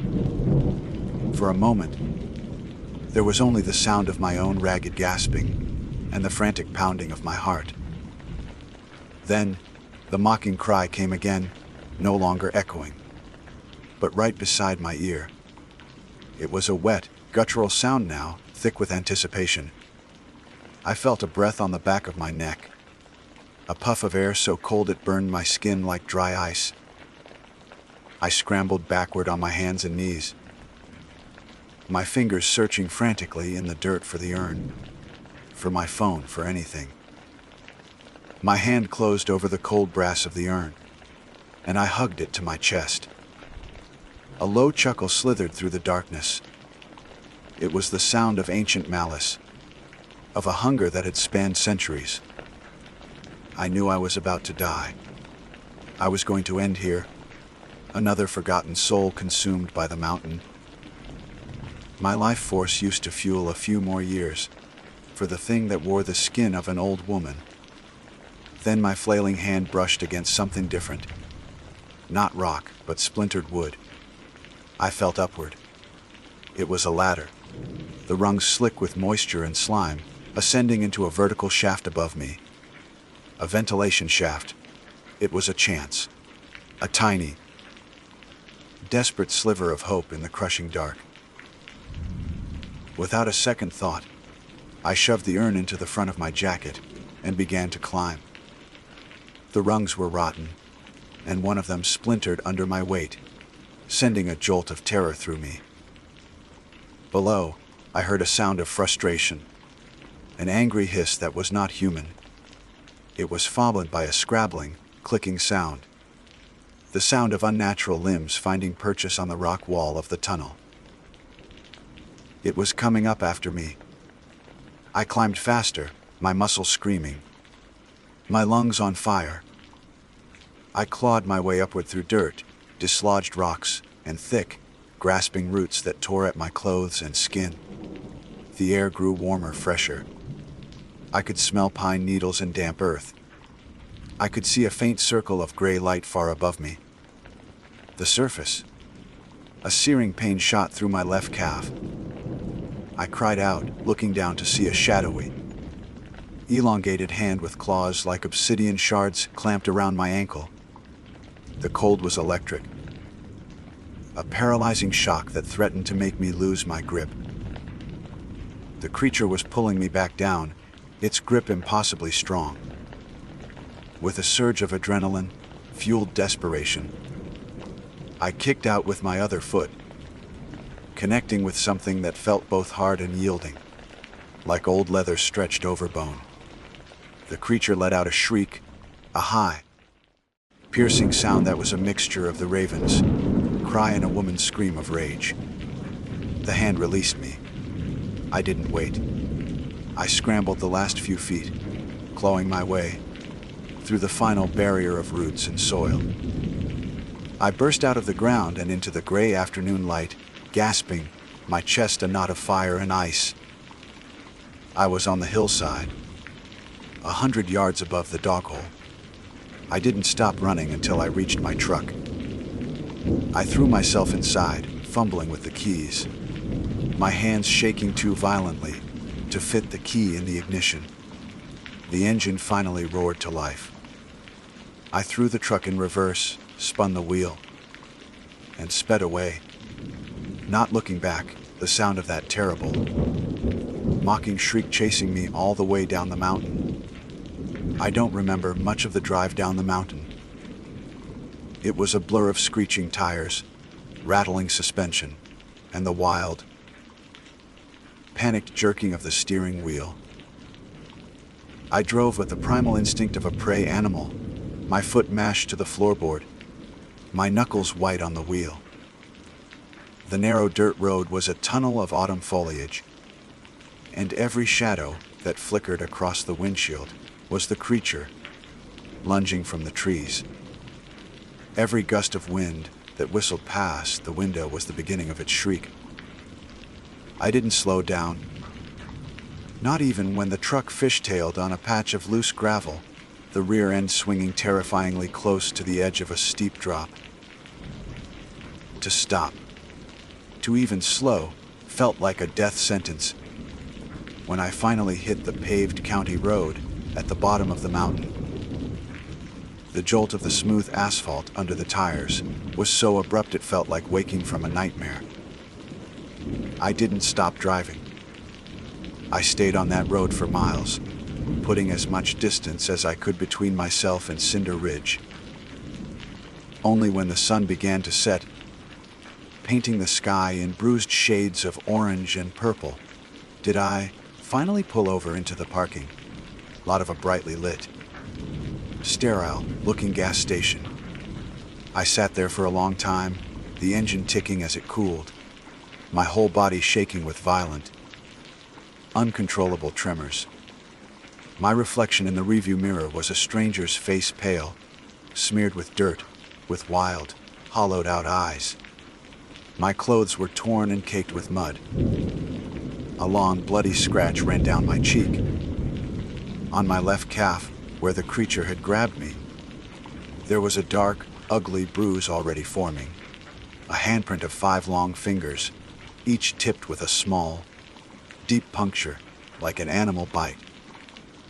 The skin around it was unnaturally cold to the touch. I stumbled out of the truck and into the gas station's restroom. Under the buzzing fluorescent lights, the damage was even clearer. I looked like a man who had been buried alive and had to claw his way out. I splashed cold water on my face, the shock of it doing little to quell the frantic energy still thrumming through my veins.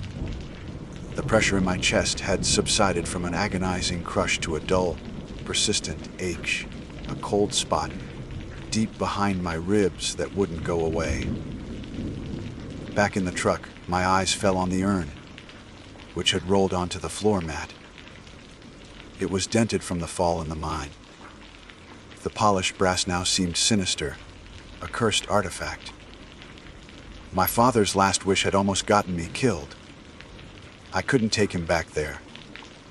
To leave his ashes at the dock hole would be to leave a piece of him. And by extension, a piece of me. As a permanent offering to that thing. It would be anchoring his spirit and my grief to its hunting ground. The thought was horrifying. The creature fed on sorrow, and scattering my father's remains at its doorstep would be like laying out a perpetual feast. I knew what I had to do. It was a betrayal of my father's last words, but it was a necessary one. I drove through the night, heading west, away from the mountains. I drove until the hills flattened into rolling farmland and the sky opened up, wide and clear. I found a bridge crossing a wide, fast-flowing river, the water churning and alive under the morning sun. This was the place. Not the stagnant, dead air of the mine, but a place of movement, of life, of constant change. A place that could carry him away. I stood on the bridge, the cool morning breeze a welcome relief. I unscrewed the lid of the urn.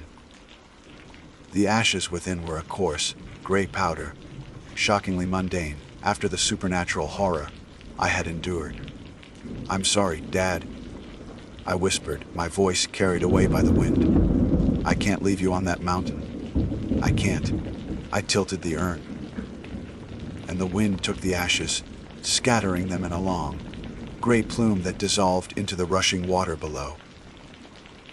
As the last of him disappeared, I felt a sense of release, a lightening of the terrible weight I had been carrying. I had broken the promise, but I had saved us both. I threw the empty urn into the river after him, watching it bob once before the current pulled it under and swept it away. In the weeks that followed, I tried to return to a normal life. I went back to my job, saw my friends, and tried to pretend that the events at the dog hole were nothing more than a grief-induced hallucination. But the mountains have long memories, and so do the things that dwell within them. The bruise on my leg faded, but the 5 small scars from its claws remain, and they are always cold to the touch. Sometimes at night, when the house is quiet and I'm drifting off to sleep, I'll feel it. That cold pressure on my chest, a faint echo of the creature's touch. It's a chilling reminder that it didn't just attack me, it connected with me. It fed on my sorrow, and even a small taste was enough to forge a link. On nights when the wind is high, I sometimes hear a sound outside my window that sounds unnervingly like a raven's cry, sharp and mocking. I've started sleeping with the lights on. I never went back to Harlan County. I know I can never go back. The raven mocker didn't get my life that day, but I know it tasted my soul. It knows my grief, it knows my fear, and that knowledge is a thread that connects us across the miles. I survived, but I am marked, and I live with the chilling certainty that the hunger of the Kayalan Akayeliskadar is patient. I fear it's not done with me yet. It's just waiting for my sorrow to ripen again. My name is Beatrix Monroe, though to the small but dedicated community that follows my work, I am simply Trixie. By trade, I am a historian of the forgotten, a documentarian of decay. My passion, the pursuit that gives my life its shape and meaning, is the field of urban exploration. I don't merely trespass in derelict buildings. I practice a form of modern archaeology, chronicling the places our society is built, used, and ultimately abandoned. My subjects are the silent monuments to ambition and failure, sprawling abandoned asylums where the walls still echo with unseen tragedies, cavernous. However, decaying factories, where the ghosts of infantry rust in peace, forgotten subway stations that lie dormant beneath the feet of bustling cities. My blog, Modern Ruins, is the repository for this work, a carefully curated collection of photo essays and historical deep dives that has garnered a respectable following. I treat each location not as a playground, but as a museum, deserving of reverence and meticulous documentation. It was this dedication to the obscure that led me to the mountains of North Carolina. My process always begins with research, often spending weeks, sometimes months, buried in digital archives, poring over Brittle County records, and cross-referencing geological surveys. I was deep into a project on the short-lived iron boom of the late 19th century when I found the first breadcrumb. It was a footnote in a faded surveyor's log from 1888, a hand-scrawled annotation on a map of the Nantahala National Forest. It mentioned a site that didn't appear on any official register, Old Man Hemlock's Iron Mine. The name was peculiar, almost folkloric. Intrigued, I dug deeper. There was no formal incorporation, no stock filings, nothing to suggest a legitimate enterprise. All I could find was a brief, sensationalized article in a local paper from 1889, reporting the mine's abrupt and total abandonment. The article spoke of a sudden panic among the small crew of miners who fled the mountain with nothing but the clothes on their backs, refusing to speak of what had driven them away. The official cause was listed as a geological instability, a bad vein, but the journalist hinted at darker, more superstitious reasons. The mine was sealed by a deliberately triggered rockslide and, it seemed, deliberately erased from history. For an explorer like me, this was the motherlode. A place not just abandoned, but actively buried. The less accessible a site, the more pristine its interior, a perfect time capsule, sealed away from vandals and the elements. As I collated my research, I inevitably stumbled upon the local legends. They were an added bonus, a layer of cultural texture that I always found fascinating.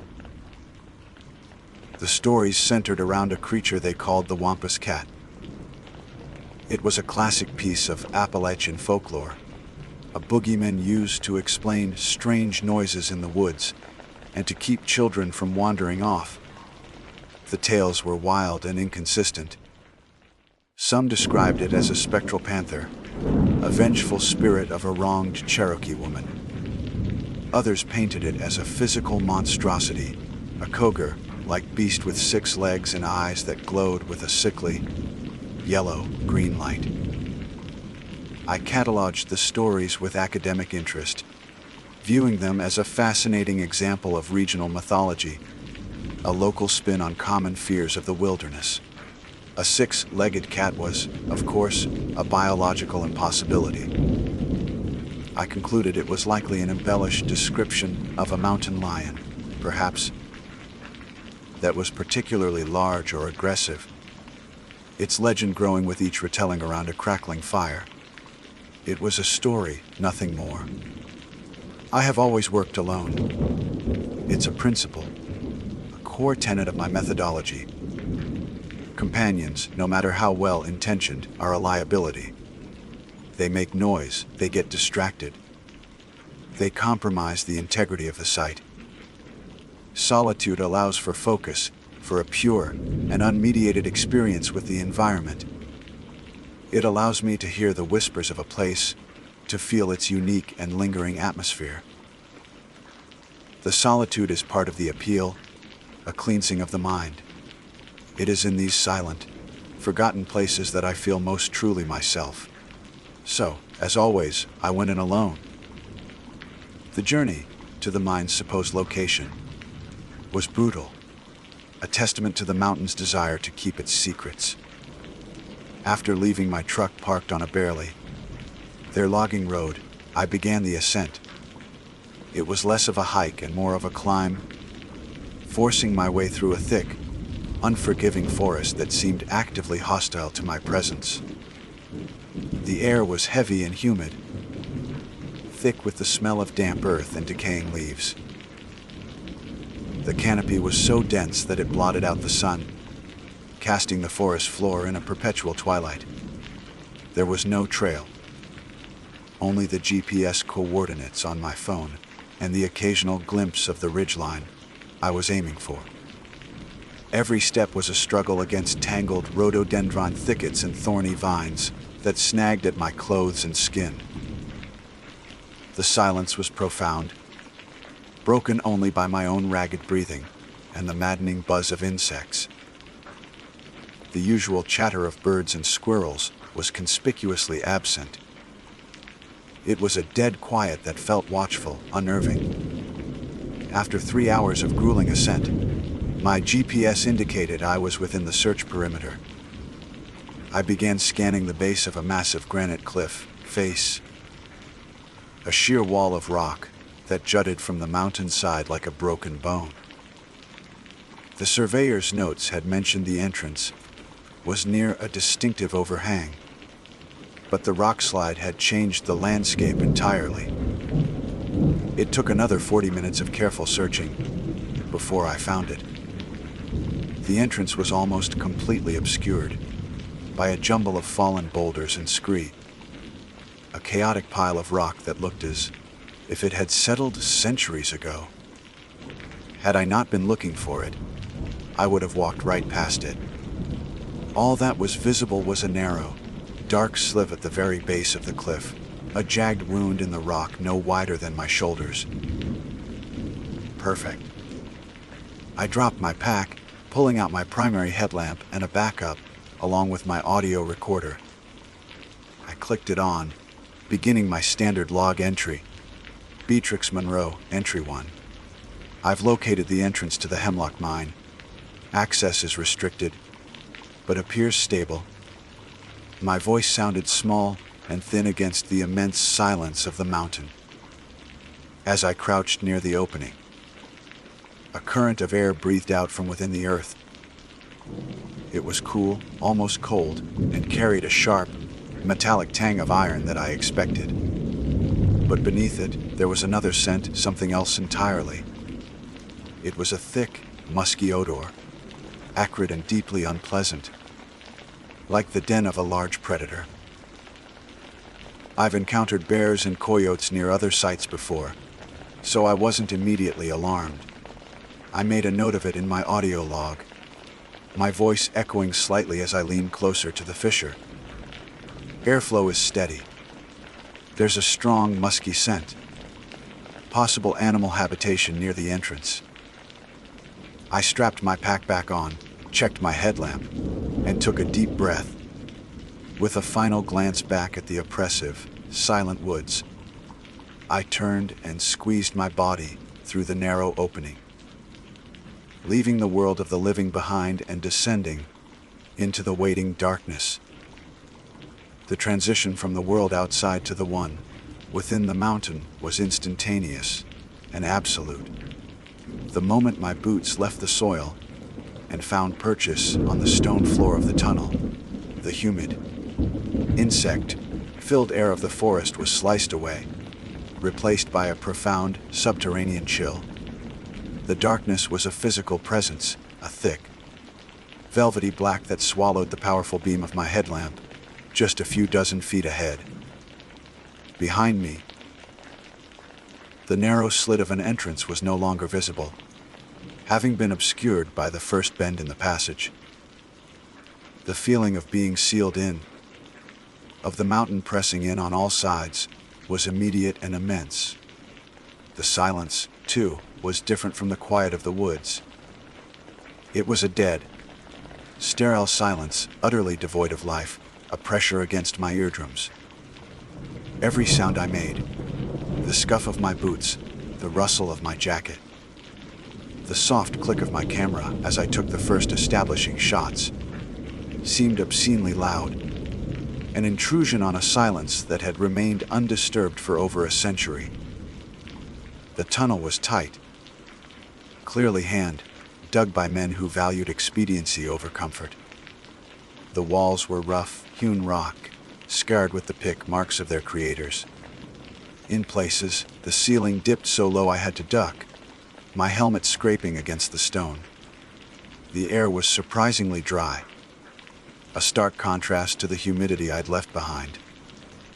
It carried that sharp, metallic tang of iron, now mingled with the faint, sweet smell of rock dust. But beneath it all, that other scent persisted. The thick, musky odor I'd noted at the entrance was stronger in here. A constant, unpleasant undercurrent in the otherwise clean, mineral air. I dismissed it again as a bear or perhaps a bobcat that had found its way in, but a small, persistent part of my brain registered that the scent didn't fade. It seemed to be leading me deeper. I proceeded with the slow, methodical pace of a professional. My headlamp swept back and forth, my eyes cataloging every detail. This was what I lived for.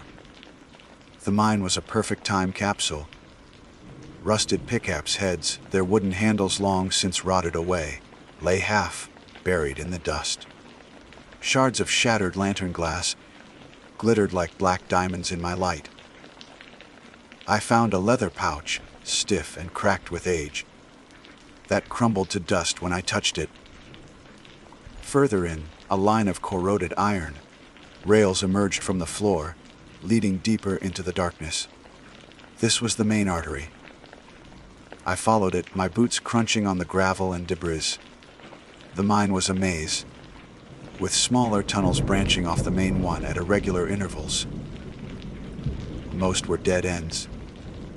Exploratory shafts that went no more than 20 or 30 feet before stopping at a wall of solid rock. I dutifully checked each one, documenting them with my camera, my audio log a running commentary of my findings. Side tunnel at approximately 200 yards. Appears barren. Tool marks are consistent with late 19th century techniques. The musky smell was growing noticeably, stronger with every step I took down the main tunnel. It was becoming cloying, a greasy, animal smell that coated the back of my throat. My initial, casual assessment of a denning animal began to feel inadequate. The sheer potency of the odor suggested something large, and something that had been here for a very, very long time. A knot of unease began to tighten in my stomach, a feeling I rarely experience. This was different from the usual thrill of exploration. This was a primal warning signal. I paused, sweeping my light back the way I had come, then ahead into the waiting black. I considered turning back, logging the site as compromised by animal habitation and returning with more information. But my curiosity, the very trait that defined me, pushed me forward. I had to know what was at the end of this tunnel. I had to see what the miners had abandoned in such a hurry. I was about a quarter mile in, by my estimation, when the narrow tunnel suddenly opened up. I stepped out of the cramped passage and into a space so vast my headlamp beam couldn't find the opposite wall. It was a large, natural cavern, a geological dome that the miners had clearly discovered and expanded upon. The iron rails terminated here, at the edge of a wide, shallow pit where the richest ore must have been found. Stalactites, thick as pillars, hung from the unseen ceiling high above. It was magnificent. And it was here that the musky smell became utterly, suffocatingly overpowering. It was the smell of a slaughterhouse, of unwashed fur and old blood and rot, all rolled into one nauseating wave.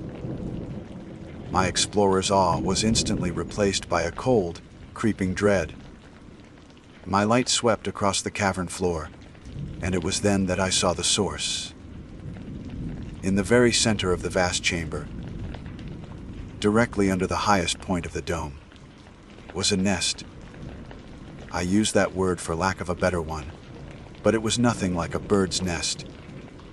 It was a huge, sprawling mound, at least 15 feet across and several feet high. It was a matted, tangled bed of dried leaves, pine needles, and what looked like entire shrubs that had been dragged in from the outside. Woven into this foundation was a shocking amount of animal fur, patches of brown deer hide, black bear fur, the striped pelts of raccoons, and something else. Clothes. Torn, faded scraps of what were unmistakably human clothes. A piece of denim from a pair of overalls. The check pattern of a flannel shirt. A leather work boot, its laces gone. And then my light fell upon the bones. They were everywhere, scattered throughout the nest and piled around its base like gruesome decorations. Dozens of them, perhaps hundreds. Most were clearly animal. The delicate rib cages of deer, the powerful leg bones of a bear, the small, shattered skulls of raccoons and opossums. But as I swept my light in a slow, trembling arc across the horrific pile, I saw something that made my blood turn to ice water in my veins. A human skull. It was resting atop a pile of deer bones, its empty eye sockets staring up at the dark ceiling. Then I saw another, and another.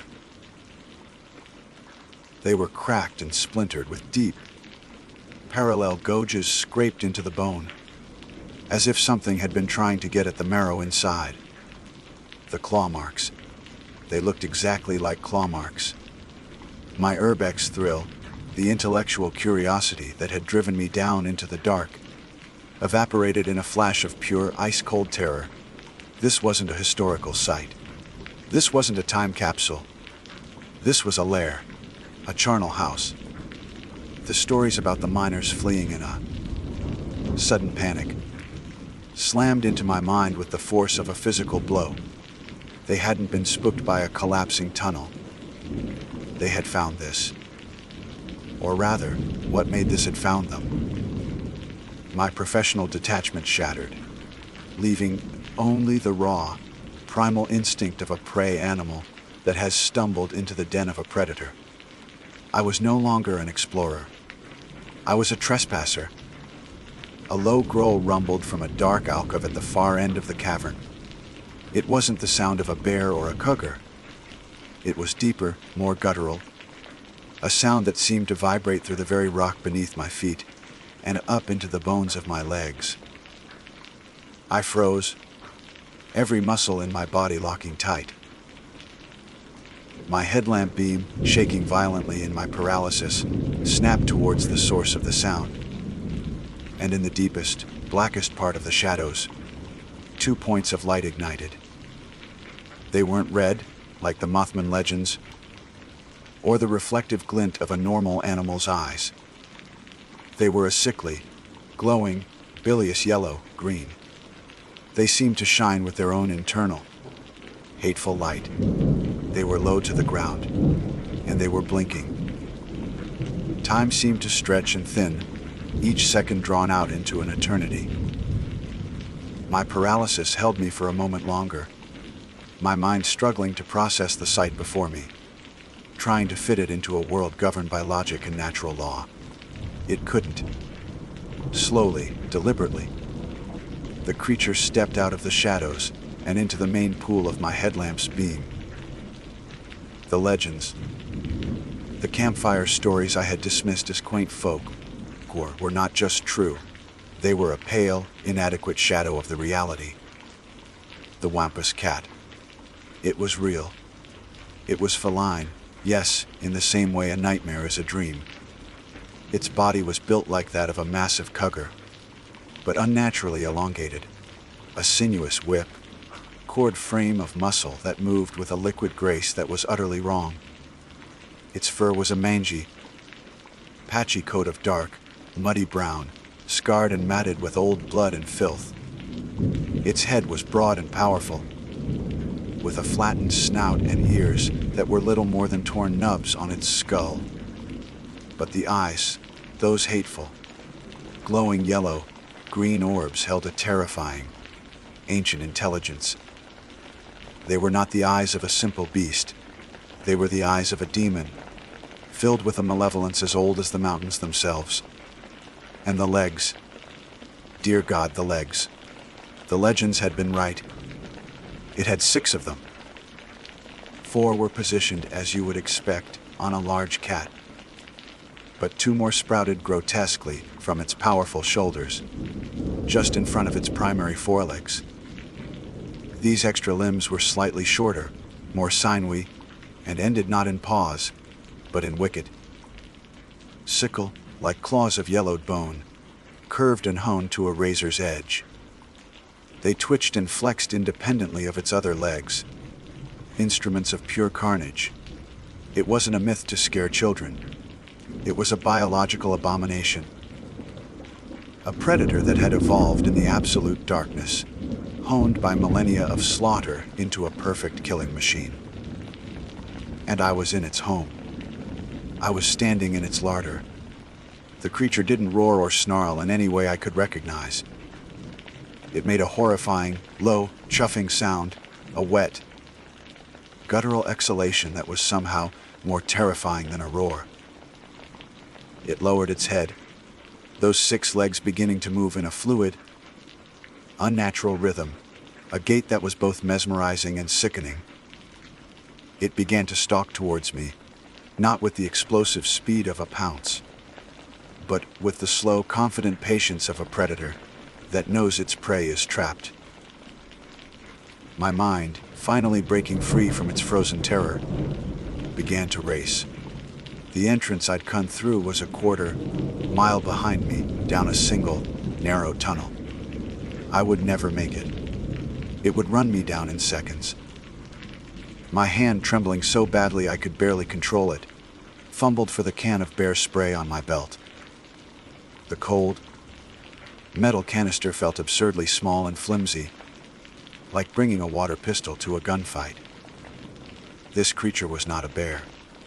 I doubted it would be deterred by a cloud of pepper, but it was all I had. I unholstered it, my thumb finding the trigger.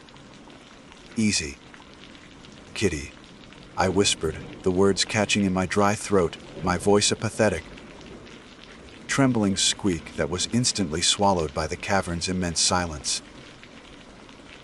The creature responded with a hiss, a sound like steam escaping a ruptured pipe. It peeled back its lips, revealing rows of needle-sharp, interlocking teeth, and then it lunged. It didn't bound, it exploded. The sheer power and speed were breathtaking. In one moment it was 20 yards away. In the next it was a blur of brown fur and claws, covering the distance in a heartbeat. I screamed. It was not a word, but a raw, primal shriek of pure terror. Acting on pure instinct, I raised the can and depressed the trigger, spraying a thick, orange cloud of concentrated capsaicin directly into its advancing face. The creature shrieked in turn, a sound of pure fury and agony that echoed off the cavern walls like a thunderclap. It recoiled violently, shaking its massive head. Its glowing eyes squeezed shut as it pawed at its face with its upper claws. That was my only chance. It was the only one I was going to get. Running for the main tunnel was suicide. My brain, flooded with adrenaline, made a desperate calculation. In that split second, my eyes darted around the cavern and locked onto another opening. A dark slash in the rock wall, high above a steep pile of loose scree and boulders to my right. It was a long shot. It might be a dead end, but it was a chance. I didn't hesitate. While the creature was still reeling, I scrambled, half climbing, half falling, up the treacherous pile of loose rock. Stones shifted and slid under my boots, and I scraped my hands raw on the sharp edges, but I didn't slow. I could hear it recovering behind me, its paying shrieks turning into enraged, guttural snarls that promised a bloody death. I reached the opening, a jagged crack, barely wide enough for a person to squeeze through, and pulled myself into it. I could hear the monster's claws scrabbling against the rock face just below me, its massive body too large to follow. I was in another tunnel, this one far narrower and more primitive than the one I'd entered through. I was forced onto my belly, wriggling forward like a worm, the rock scraping my skin raw through my clothes. The darkness was absolute, my headlamp beam illuminating only a few feet of suffocatingly tight passage ahead.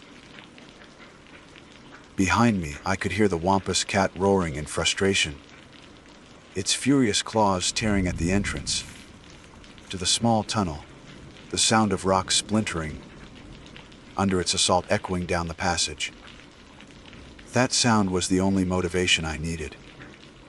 I crawled for what felt like an eternity, my body screaming in protest, my lungs burning.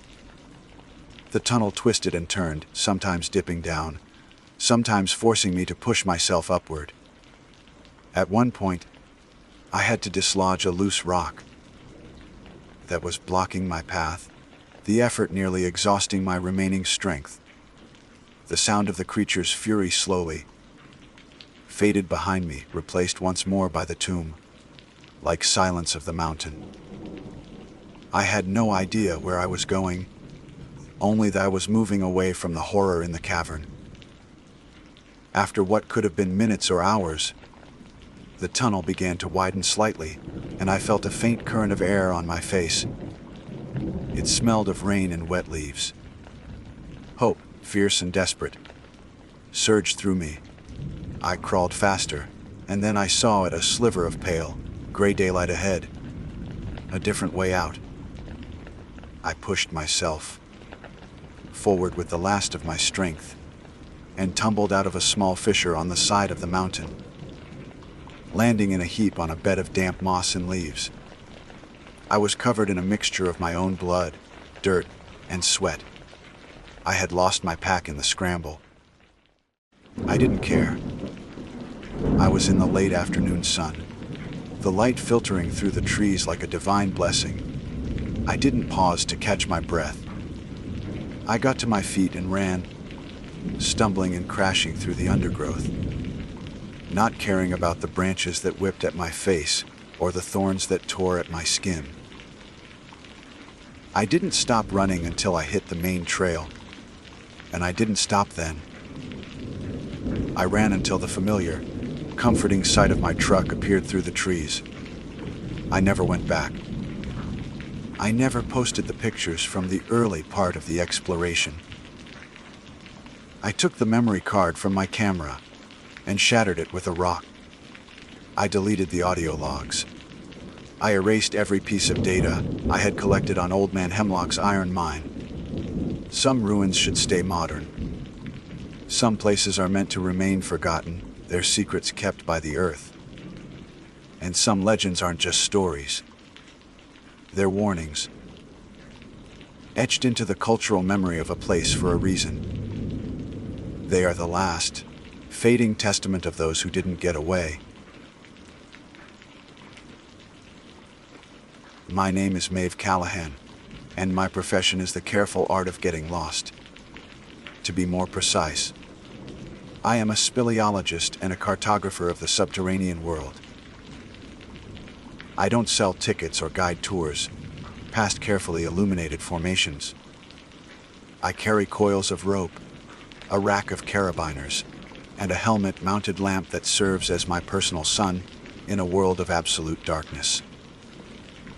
My work is to venture into the unmapped veins of the earth, to navigate passages that have never known light, and to translate their silent, stone geography onto paper. I map the unmapped, and in doing so, I give names to the eternal night. Most people, when they think of the Appalachian Mountains, picture rolling green hills, misty mornings, and the vibrant hues of autumn. They see the surface. I, however, have always been captivated by what lies beneath. The Appalachians are ancient, their bones formed from limestone and dolomite, riddled with the slow, patient work of water. For a caver, this region is a treasure chest of geological wonders, a labyrinth of potential discovery. We speak of virgin caves, with a reverence others might reserve for holy relics, passages untouched by human hands, ecosystems that have evolved in perfect isolation for millennia. To be the first to set foot in such a place is the ultimate achievement. It is a quiet, profound communion with deep time. It was through the hushed, informal network of serious cavers, a community that trades rumors and survey data like currency, that the whispers of the Fortescue Cavern system in the more remote reaches of North Carolina. It wasn't listed in any official geological survey. It was a ghost, a piece of folklore that persisted with stubborn tenacity. The stories were old, deeply woven into the local history, and tangled with the legends of the Cherokee, people who had inhabited these mountains for centuries. They claimed the cavern was more than just a cave. It was an entrance to the underworld, a place to be shunned. The legends spoke of an ancient, enigmatic race who dwelled within the mountain's heart, the Nunhe, or the moon-eyed people. They were described as small, almost frail humanoids with skin as pale as bleached bone and enormous, dark eyes that were painfully sensitive to the light of the sun. They were said to be nocturnal, emerging only on the darkest nights to tend to their mysterious subterranean gardens. As a scientist, I found the folklore fascinating. I theorized that could be a distorted collective memory, perhaps of an earlier, displaced tribe, or even a fanciful description of the first European explorers, whose pale skin and strange tools might have seemed otherworldly. I saw it as a rich cultural artifact, a story to be documented and preserved.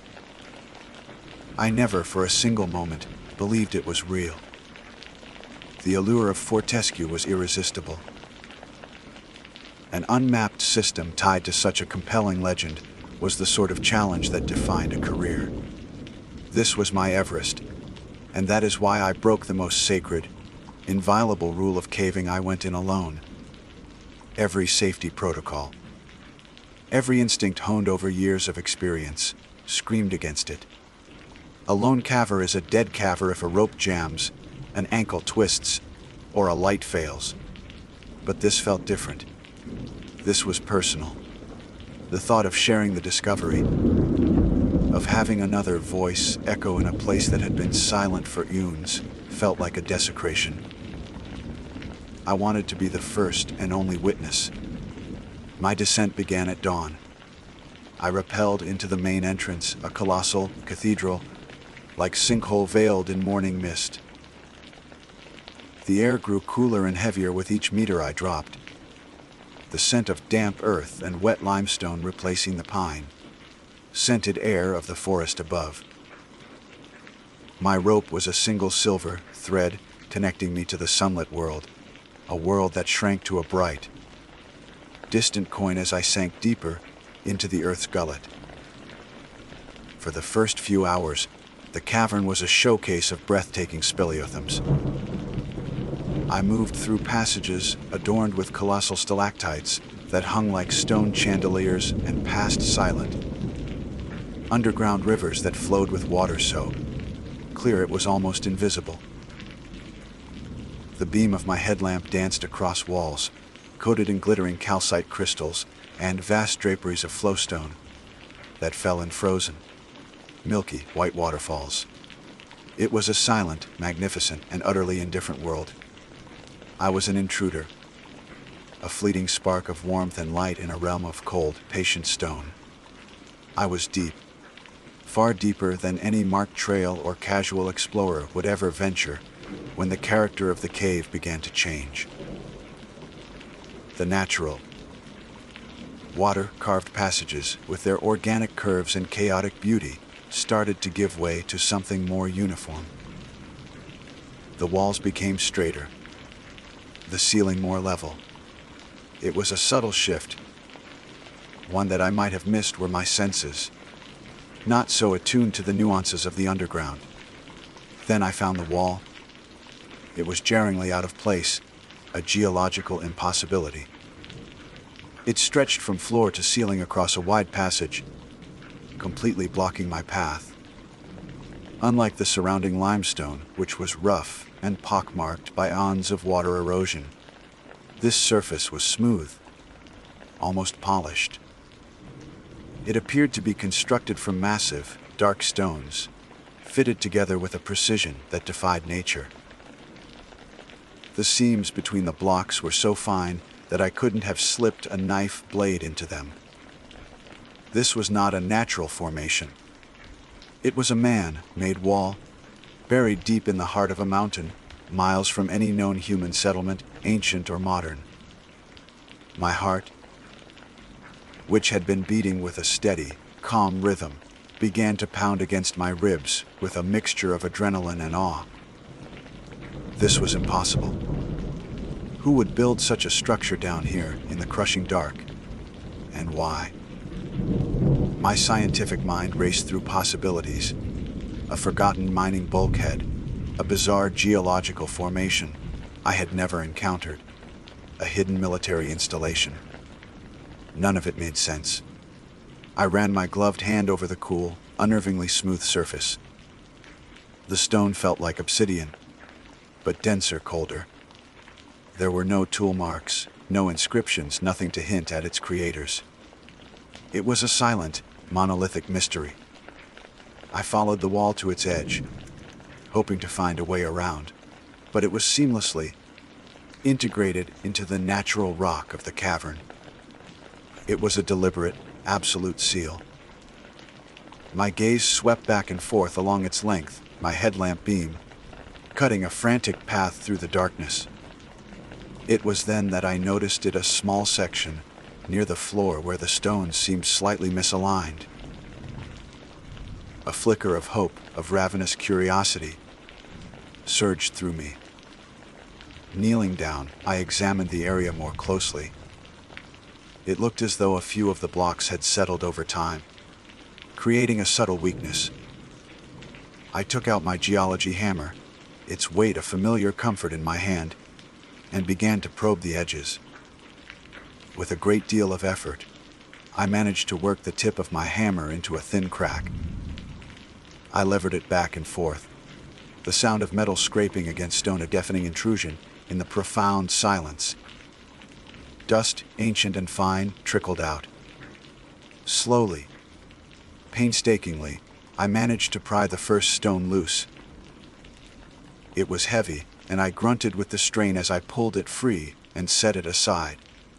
Behind it was only more darkness. I worked on the next, and then a third, until I had created a small, dark opening, just large enough for a person to squeeze through. The air that flowed out from that opening was utterly different from the cool, damp, mineral-scented air of the cave. It was still, it was dry, and it carried a faint, organic smell that I couldn't immediately place. It was the scent of dust, yes, but something else as well. Something like dry leaves, old parchment, and a faint, musky odor that was unnervingly biological. I shone my light into the hole, but the beam was swallowed by the darkness beyond. This wasn't a cave anymore. I was looking into something else entirely. A scientist's curiosity is a powerful, often reckless, force. It can override fear, caution, and even the primal instinct for self-preservation. Staring into that small, dark aperture, I felt not terror, but an electrifying pull, a need to know what lay on the other side. My life's work was the pursuit of the unknown, and this was the greatest unknown I had ever faced.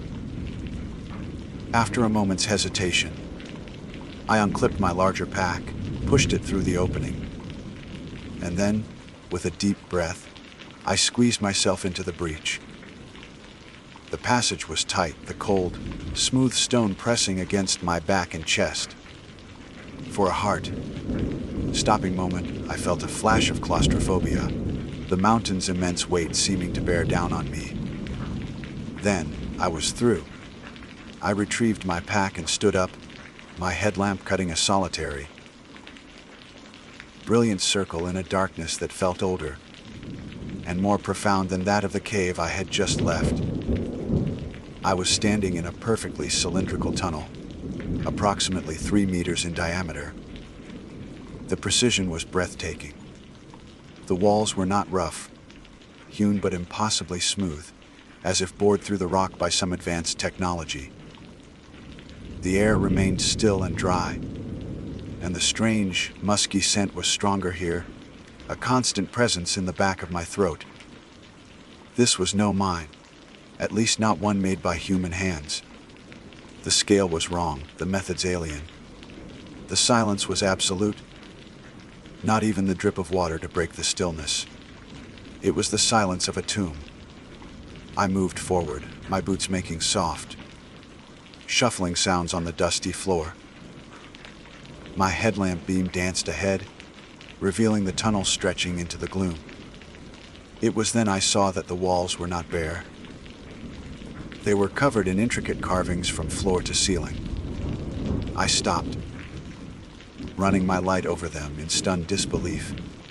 They were unlike any petroglyphs or cave paintings I had ever seen or studied. There were no depictions of animals, no hunting scenes, no human figures. Instead, The walls were a tapestry of complex geometric patterns, interlocking spirals that seemed to shift and writhe in the moving light, and strange, star-like symbols with too many points, arranged in what looked like celestial charts of unknown constellations. The artistry was exquisite, the lines carved with a sureness and precision that spoke of a culture with a deep understanding of mathematics and aesthetics. It was a library of alien thought, etched in stone. As I walked, I began to find objects scattered on the floor.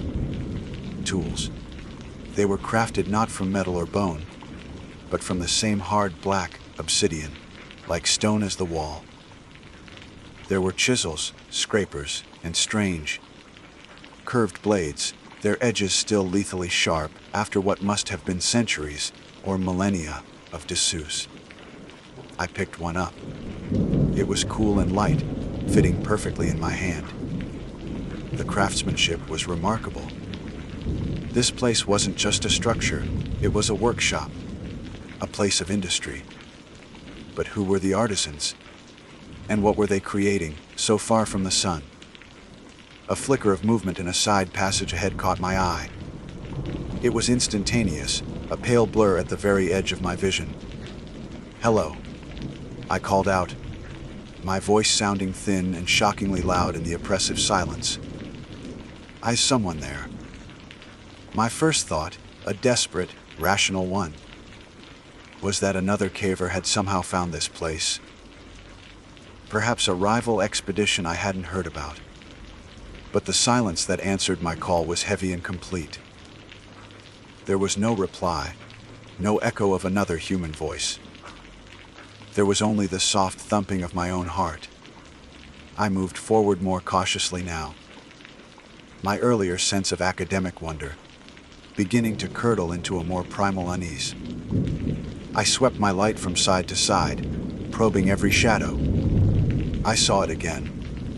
A pale shape, quicker this time, darting into a narrow crevice in the tunnel wall. It was too fast to be human, too fluid. My mind grasped for an explanation, a cave, dwelling animal. Perhaps an albino creature whose species had never been documented. It was a comforting thought, but one that didn't feel true. The main tunnel opened abruptly into a vast chamber. The sheer scale of it forced a gasp from my lungs. My headlamp beam, powerful as it was, could not reach the far walls or the ceiling, which was lost in an impenetrable darkness high above. The chamber was not empty. It was filled with natural rock formations, massive pillars of stone and ledges that rose like balconies into the gloom. It felt like a subterranean city square. And that's when I saw them. They were everywhere. My light passed over the first one, and I thought it was a strangely shaped stalagmite. Then it moved. It turned its head, slowly, deliberately, to face me. My beam darted around the chamber, and with each movement, it revealed more of them. They were standing in alcoves, perched silently on the high ledges, peeking from behind the colossal rock pillars. There were dozens of them, perhaps hundreds. They were small, no taller than 4 feet, with unnervingly slender limbs and bodies wrapped in simple, woven garments of a pale, fibrous material. Their skin was the color of bleached bone, a stark, luminous white against the profound blackness of the chamber. Their faces were dominated by enormous, dark, liquid eyes. They were perfectly round, occupying almost half of their delicate, heart-shaped faces, and they had no visible pupils or irises. They were just voids, pools of night, that seemed to drink the light from my lamp. The legends were real. The Cherokee stories were not folklore. They were a warning. I was looking at the moon, eyed people. They didn't move, other than to turn their heads in perfect, eerie unison to follow the path of my light. They didn't speak. They made no sound at all. They just watched me. Their huge, unblinking eyes reflected my beam with a flat, unnerving sheen, like the eyes of a deep, sea creature. There was no discernible emotion in their gaze. No aggression, no fear, no curiosity. There was only a silent, collective, overwhelming scrutiny. It was the most profoundly terrifying thing I've ever experienced. I felt like a microbe on a slide, an object of dispassionate, alien observation. My throat was dry, my tongue felt thick. I tried to speak, to make some gesture of peace. I mean you no harm. I managed to croak the words barely a whisper. The silence was my only reply. A silence so complete it felt like a physical weight pressing in on me. I began to back away, one slow, deliberate step at a time, my light still fixed on the silent figures. I didn't dare turn my back on them. With every step I took, dozens of pale heads tracked my movement, a synchronized, silent ballad of watchers. They were a waiting city, a dormant hive, and I had just kicked it. I felt a crushing sense of isolation, of being the only one of my kind in a world where I did not belong. As I backed into the entrance of the tunnel, my light swept across a section of the wall near the opening, a carving I hadn't noticed on my way in. It was larger and more detailed than the others. It depicted figures like them, their slender forms and huge eyes unmistakable. But they were not just standing. They were gathered in a circle, surrounding a much larger figure. A human, clearly identifiable by its proportions. And in their small, pale hands, each of the moon-eyed people was holding a sharp, obsidian knife. The human figure was on its knees. My blood went cold. A wave of ice and adrenaline washed through me, so potent it almost made me sick. This wasn't a city. It wasn't a workshop. It was a larder, a temple. It was a trap. They weren't just watching me. They were waiting. Waiting for me to come deeper. Waiting for the right moment. Panic is a cold, sharp thing. It bypasses reason and seizes control of your limbs, turning you into a creature of pure instinct. The image of the carving, the kneeling human, the circle of pale figures with their obsidian knives, was burned onto the inside of my eyelids. Every second I remained in that tunnel felt like an eternity borrowed on stolen time. The silent, watching eyes of the creatures in the chamber were no longer a mystery. They were a promise. I didn't back away anymore. I turned and ran. My controlled, cautious movements were replaced by a clumsy, frantic scramble back down the cylindrical tunnel. My headlamp beam bounced wildly, illuminating the strange, geometric carvings in chaotic flashes. They no longer looked like art. They looked like warnings. A language of dread I couldn't read but now understood perfectly. The still, dry air now felt suffocating, thick with an ancient, predatory patience. Every shadow seemed to move. I imagined their slender, pale forms detaching from the walls, their silent, fluid movements easily outpacing my own terrified flight. I didn't hear a sound behind me, but that was the most terrifying part.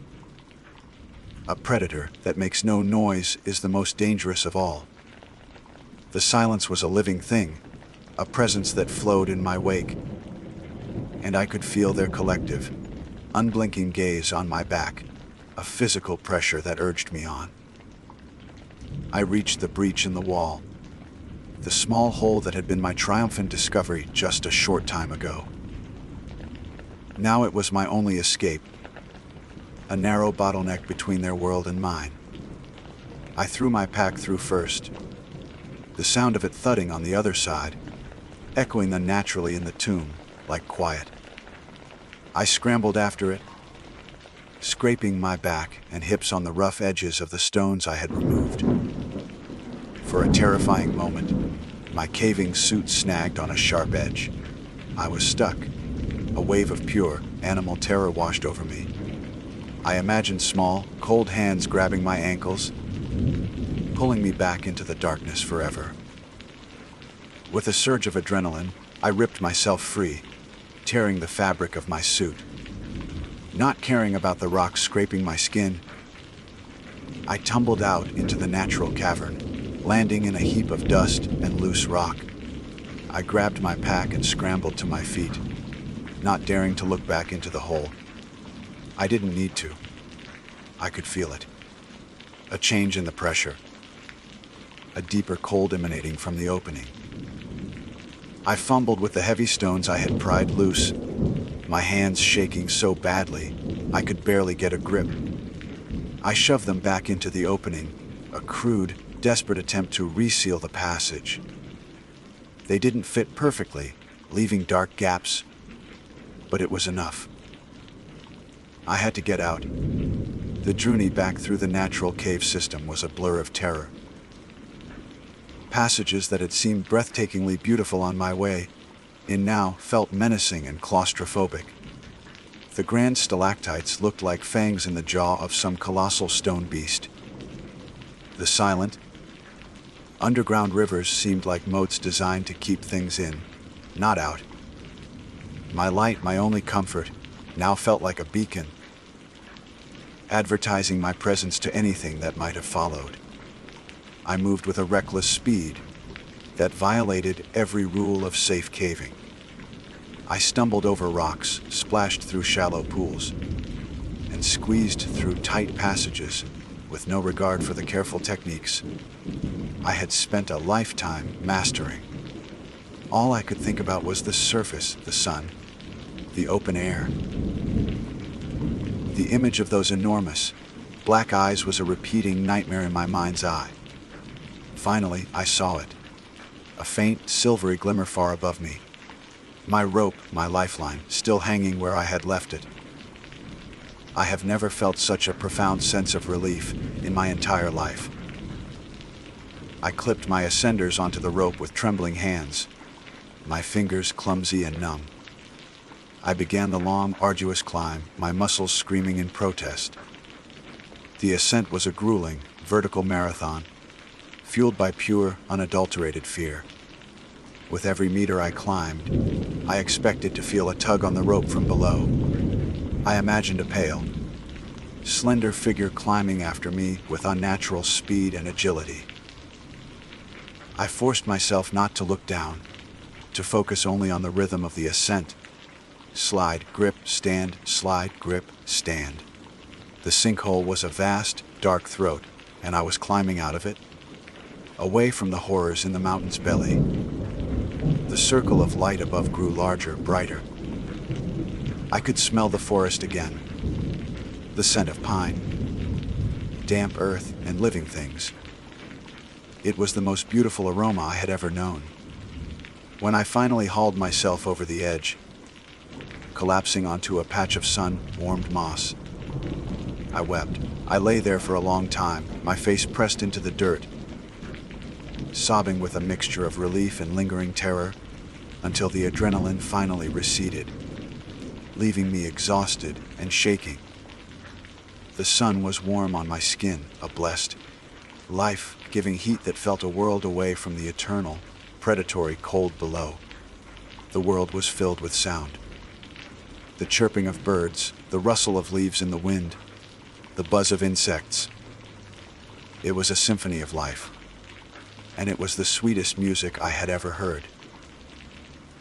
I never filed a report on the new section of the Fortescue Cavern system. I never spoke of the smooth, black wall or the cylindrical tunnel. When I returned to my office, I took the preliminary survey data, the sketches I had made, and the digital files from my depth sounder, and I erased them all.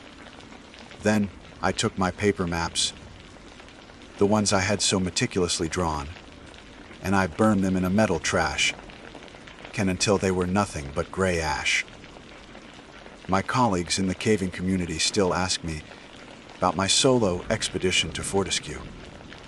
They ask if I found anything, if the legends were true. I lie. I tell them it was a bust, a geologically uninteresting system of simple limestone passages that ended in a collapse. I describe it as a dead end.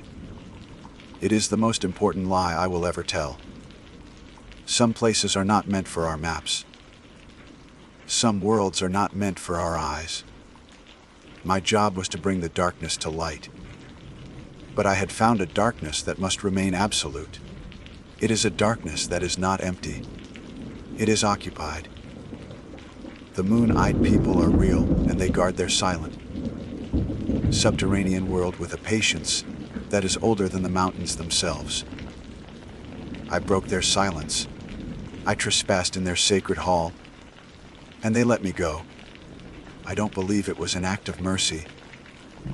I believe it was a warning. I no longer crave the thrill of the unmapped. The allure of the unknown has been replaced by a deep, abiding fear of it. Sometimes, late at night, when the world is quiet, I can still feel their collective gaze. A cold, dispassionate scrutiny from deep within the earth. They are still down there, in the dark, watching and waiting. My name is Zephyr Kane, but to the 23 subscribers who constitute my entire online following, I am Zeph the Zone Breaker. It's a name I came up with myself. One I felt had the right amount of edge and intrigue for the brand I was trying to build. My YouTube channel is, for lack of a better term, a monument to my own reckless ambition. It's a chronicle of pushing limits, of walking to the very edge of reason and taking one more step, of doing the things that most people, with their mundane concerns for safety and sanity, are simply not dumb enough to try. For every 10 videos of me exploring some forgotten, graffiti, scarred underpass, there was one that I thought was pure gold, chugging a gallon of expired milk, trying to spend the night in the supposedly haunted wing of the old county hospital before being chased out by a security guard. My content was a masterclass in low-budget, high-risk stupidity, and I was convinced that one viral video was all that stood between me and internet stardom. So, for my Halloween special, I conceived of what I believed to be the ultimate challenge, a stunt so audacious it would have to get noticed. 24. Solo burial. The concept was as simple as it was certifiably insane. I would travel to a small, defunct coal seam, nestled in the hills just outside my hometown. It was a place the old-timers, with their characteristic Appalachian flair for the morbid, had nicknamed the Coffin. The name wasn't just for its shape, a narrow, claustrophobic slit in the earth, but for the 2 miners who had been permanently interred there during a collapse in the 1930s. Their bodies were never recovered. The plan was for me to crawl approximately 30 feet into this stable, horizontal shaft, and then my buddy Wade, my ever-reluctant cameraman and accomplice, would seal the entrance behind me with a sheet of heavy, half-inch plywood. My supplies were minimal, curated for maximum dramatic effect. I had my trusty camera with a night vision filter, a single-gallon-sized bottle of water, a protein bar I'd already decided I wouldn't eat, and an ego inflated to a truly hazardous pressure. This video, I told myself, was going to be my masterpiece. It would be raw, visceral, and terrifying. It would be epic. The first few hours were a breeze, almost disappointingly so. I narrated my experience to the camera, my voice a carefully cultivated low and conspiratorial whisper in the crushing, absolute dark. What's up, Zone Breakers? Zeph here. Coming at you live from 6 feet under, well, more like 30 feet sideways. I began, the words feeling practiced and hollow in the profound silence. I leaned into the persona, joking about the ghosts of the long, dead miners, about the primal fear of claustrophobia, and about the sheer, palpable blackness that seemed to physically absorb the infrared light from my camera's lens, just a few feet in front of me. The darkness in that mine wasn't just an absence of light, it was a substance. It was thick, velvety, and it felt like it had weight. I could feel it pressing in on me from all sides, a tangible presence in the cold, still air. I described the sensation for my audience, trying to sound like a seasoned explorer. You see, guys, in total darkness, your brain does some weird stuff. It's called the Ganzfeld effect. Your mind is so starved for stimulus that it just starts making things up. You'll see colors that aren't there, hear sounds that don't exist. It's all just your brain trying to fill the void. I was confident, in control. I was the master of this domain, the zone, breaker, and this suffocating darkness was just another zone to be broken. But as the hours crawled by, with the agonizing slowness of a wounded animal, the silence began to work on me in ways I hadn't anticipated. It wasn't merely quiet, it was a physical force. It was a heavy, suffocating blanket that muffled the sound of my own breathing and seemed to slow the beat of my own heart. It was a pressure in my ears, a deep, resonant hum that felt like it was emanating from the very rock around me. My mind, desperate for any kind of input, began to betray me, just as I had predicted, but with a creativity I found unnerving. I started hearing whispers. At first, they were faint, like the rustle of dry leaves, and I dismissed them as the sound of blood rushing in my ears, a phenomenon known as tinnitus. I even explained it to the camera, my voice maintaining its steady, authoritative tone. Hear that? A little bit of auditory hallucination starting to kick in. Perfectly normal. But the whispers grew more distinct, coalescing into what sounded like fragments of words spoken in a language I didn't recognize. They were slick, wet sounds, like someone speaking with a mouthful of water. Then came the visual distortions. I saw shapes moving in the periphery of the night vision's green, tinged view, fleeting shadows that vanished whenever I tried to focus on them. I told myself they were just phosphenes.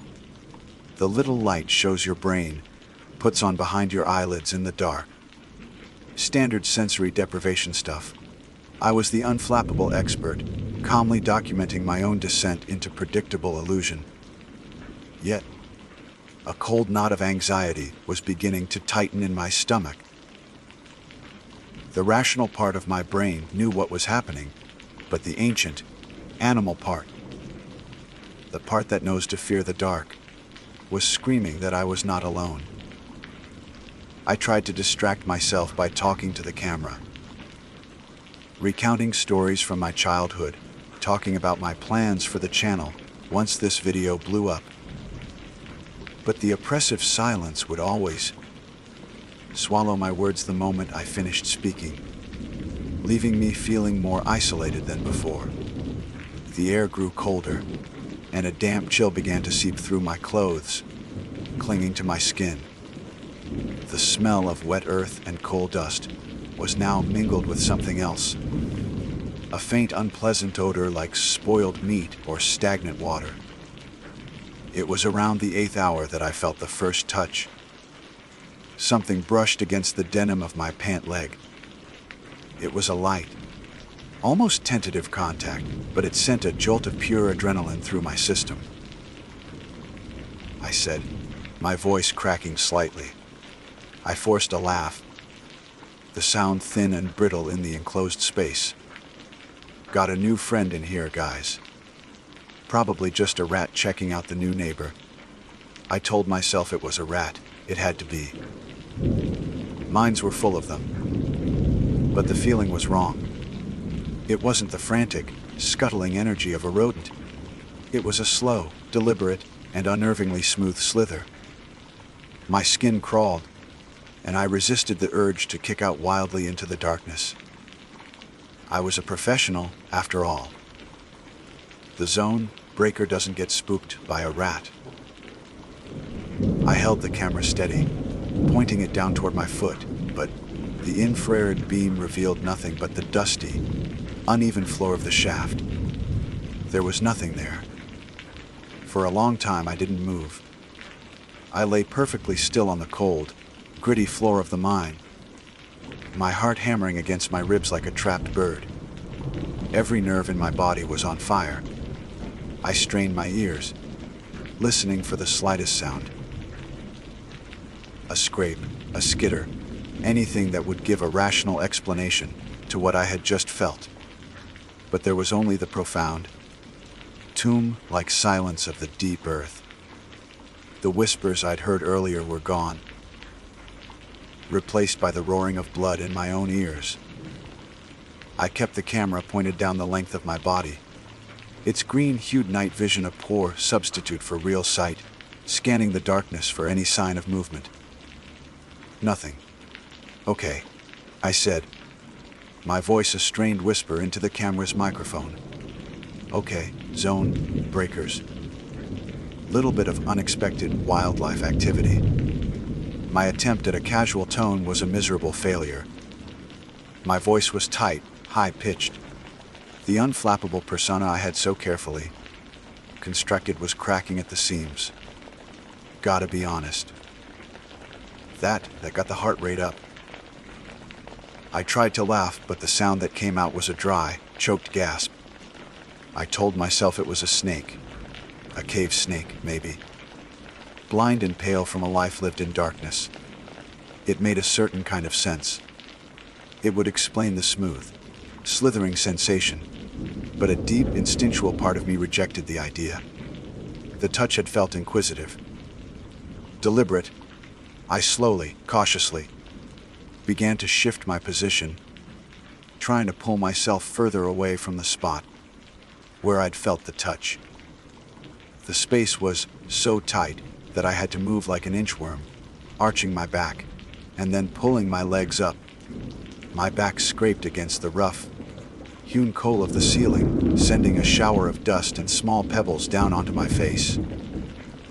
Each tiny sound, each shift of gravel under my hands, was amplified in the oppressive quiet, making me flinch. I finally settled into a new position. My body coiled as tightly as I could manage, trying to make myself as small a target as possible. I took a long, shaky swig from my water bottle, the lukewarm plastic taste doing little to calm my frayed nerves. Minutes bled into what felt like an hour. The initial jolt of adrenaline began to fade, leaving behind a heavy, anxious dread. I was acutely aware of every inch of my exposed skin. The slightest draft of air felt like a caress. The trickle of sweat down my temple felt like an insect's legs. My mind, now thoroughly spooked, was playing tricks on me again, but this time they felt different, more real. I kept thinking I could feel a subtle vibration in the ground beneath me, a low frequency hum that resonated in my bones. I was losing it. The isolation, the darkness, the silence. It was all working together, prying open the lid of my sanity. Then I felt it again. This time, there was no ambiguity. It wasn't a brush against my jeans. It was inside my pant leg, a cold, slimy pressure was moving with sickening slowness against the bare skin of my calf. It was methodical, unhurried. I could feel the distinct impression of a long, thin body pressing against me, moving upward from my ankle. A strangled cry escaped my lips. This was no snake. This was no rat. This was something else entirely, something that belonged to the absolute, ancient blackness of this place. All pretense of control, of being the calm and collected zone breaker, evaporated in an instant of pure, animal terror. I yelped a high, thin sound, and kicked out with all my might. My foot connected with the hard rock wall of the tunnel, and a lance of pain shot up my leg, but I barely registered it. I scrambled backward, crab walking in a frantic, desperate retreat, my back and elbows scraping raw against the jagged coal seam. The camera, still clutched in my hand, jerked wildly. The night vision view a chaotic blur of green and black. I was sobbing, gasping for air that tasted of dust and decay. I didn't stop until my head hit the plywood weight had used to seal the entrance, the dull thud echoing in the tight space. I was trapped. There was nowhere else to run. I huddled there panting, my body trembling uncontrollably. I frantically pointed the camera down at my leg, my hand shaking so badly I could barely hold it steady.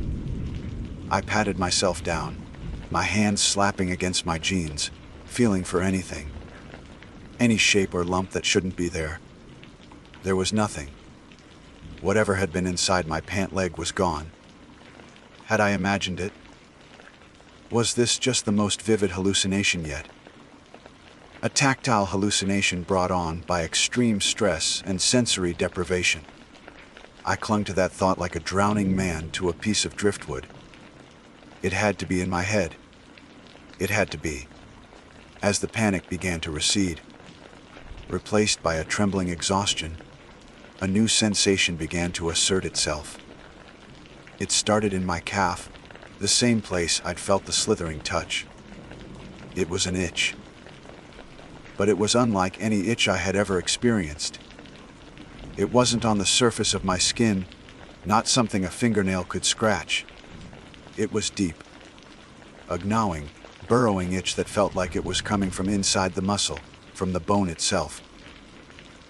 I tried rubbing my leg, digging my fingers into the flesh through the denim, but it offered no relief. It was an itch that couldn't be scratched. And then it began to spread. With a horrifying, deliberate slowness, the itching sensation began to creep up my body. It moved from my calf to my thigh, a phantom trail of irritation under my skin. I could feel it branching out, a network of deep, maddening discomfort. It crawled up my torso into my stomach and chest.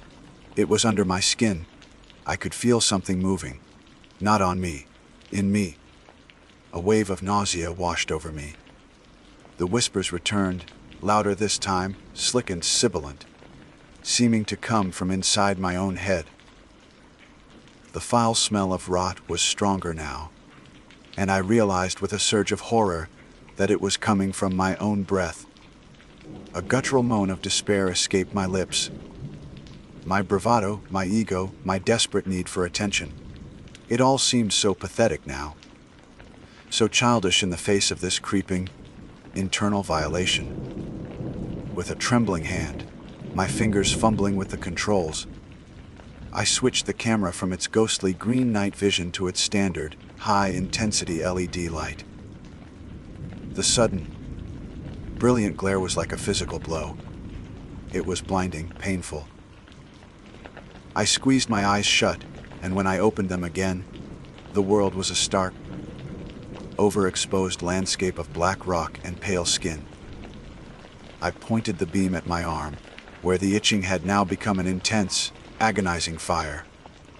My skin was shockingly pale, almost translucent in the harsh, clinical light. And beneath it, I could see them. My mind struggled to process the impossible sight. Moving in my veins, where my blood should be, were thin, black, worm-like things. They were writhing, pulsing, moving in a synchronized, horrifying rhythm, like a single, malevolent organism that had made my circulatory system its home. I could see them clearly, they're dark, thread-like bodies, stark against the pale canvas of my flesh, slithering through the pathways of my own body. The scream that tore out of my throat was not human. It was the raw, animal sound of a creature in its death throes. This wasn't a ghost. This wasn't a hallucination. The mind was home to something. A parasite. A troglodytic organism that had been waiting in the eternal dark. Perhaps for a century, for a warm, living body to stumble into its domain. And it had found one. It had found me. My body was no longer my own. It was a cage, a vessel, a warm, mobile incubator for the writhing, black filth that had claimed my veins as its own. The initial shock, the raw, throat-tearing scream, gave way to a chilling, profound sense of violation. I was a house with an intruder, but the intruder wasn't just in a room. It was in the walls, the plumbing, the very foundation. The itching, that deep, burrowing sensation, intensified into a deep, agonizing burn. A cold fire that raced through my circulatory system. It felt as if my blood had been replaced with acid and ground glass. I clawed at my arms, my chest, my face, my fingernails digging uselessly into my skin, trying to tear out the corruption that was blooming within me. But it was no use. They were too deep, woven into the very fabric of my being. My thoughts, once my own, grew sluggish and cloudy. It was like trying to think through a thick, viscous fog. Coherent ideas became slippery, hard to grasp, and they were interspersed with alien impulses that were not mine. There was a pull, a strange, collective yearning that echoed in the hollow spaces of my mind. It was a desire for darkness, for stillness, for the cold, damp earth. I could feel the things multiplying, a sensation of teeming, squirming life spreading through every capillary, every artery. They were consuming me, not just my physical body, but my energy, my consciousness, my very identity. The whispers I had heard earlier were no longer external. They were inside my head, a constant, sibilant chorus, the collective voice of the colony that now resided within me. They weren't speaking words, but I understood their meaning. Join. Be still. We are one. We are many. The persona of Zeph the Zone, Breaker, was a distant, laughable memory. A ghost of a person I no longer was. All that was left was the animal, a cornered creature thrashing in the final, desperate moments before being consumed. I beat my fists against the plywood sealing the entrance, the impacts dull and pathetic. My screams became ragged, inhuman groans, the sounds of a slaughterhouse. I wanted out. I wanted the sun. I wanted to be clean. But the things inside me wanted the opposite. They recoiled from the thought of light, of open spaces. They craved the pressure, the silence, the eternal, unchanging blackness of the mind. My own body was a battlefield, and I was losing. My control over my limbs began to falter. My movements became jerky, spastic. Sometimes my arm would twitch of its own accord, or my leg would kick out without my command. The parasites were tapping into my nervous system, learning how to pilot their new host. The burning sensation was now a constant, all-consuming agony. I could feel them pushing against the soft tissues of my body, exploring, expanding. I felt a horrifying pressure building behind my eyes, a squirming sensation in my sinuses. They were everywhere. In a fleeting moment of lucidity, a single, desperate thought cut through the fog of pain and alien influence the camera. My subscribers, my pathetic little audience of 23 people, they needed to see. They needed to know. It was the last vestige of the old Zephyr Kane, the attention-seeking showman, but now it was twisted into a desperate need to leave a warning. This couldn't happen to anyone else. This place, this thing, needed to be exposed. With a surge of will that felt like lifting a mountain, I forced my trembling hand to lift the camera. My vision was blurry, the harsh, uddy light swimming in and out of focus. I tried to speak, to narrate what was happening, but the words wouldn't form. My tongue felt thick and foreign in my mouth, and the only sound that escaped was a wet, gurgling hiss. The whispers in my head grew louder, angrier. Stillness, darkness, obey. I fought against them, my entire being focused on this one final act of defiance. I had to show them. I had to record the end. The final footage from the memory card, which Wade would find when he unsealed the entrance 24 hours later, is mostly unusable.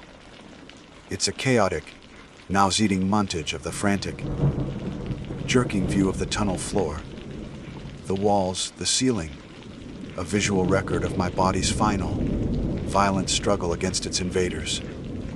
The audio is a hellscape of ragged, inhuman screams, wet, choking sounds, and the constant, unnerving scrape of my body thrashing against the rock. But the last 10 seconds are clear. The last 10 seconds are perfectly, horribly still. In those final moments, the struggle ceased. A profound, unnatural calm settled over me. The burning stopped. The thrashing stopped. The things inside me had won. The camera is pointing directly at my face, held steady by a hand that is no longer mine. My skin is a ghostly, translucent white, stretched taut over my skull. My eyes are wide, vacant, the pupils dilated to black. Bottomless pools that reflect nothing of the camera's light. They are the eyes of something ancient and utterly devoid of humanity.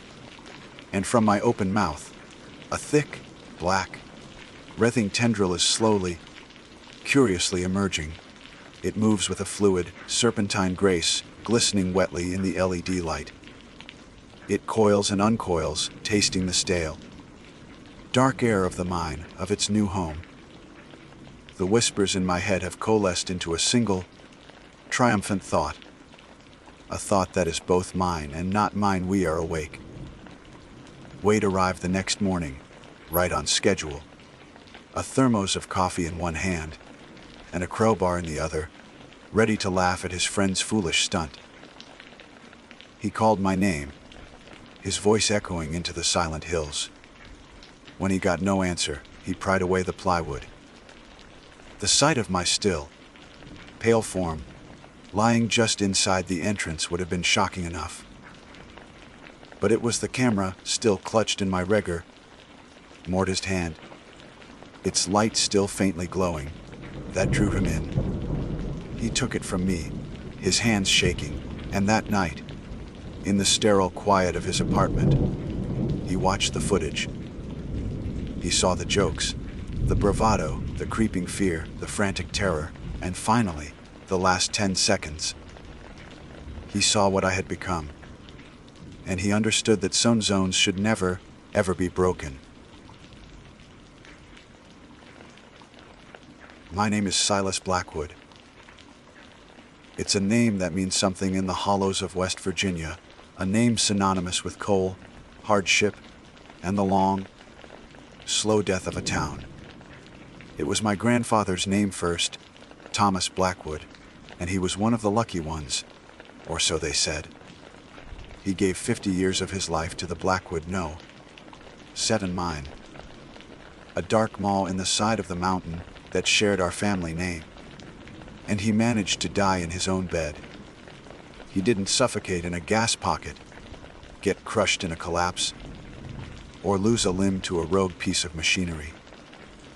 No, the mine was more patient with him. It took him piece by piece over decades, until there was nothing left but a husk. It started with his lungs. Black lung, the doctor called it, a clinical, sterile term for the slow process of your own body turning to stone from the inside out. I remember the sound of his breathing in his final years, a wet, ragged rattle like gravel being shaken in a tin can.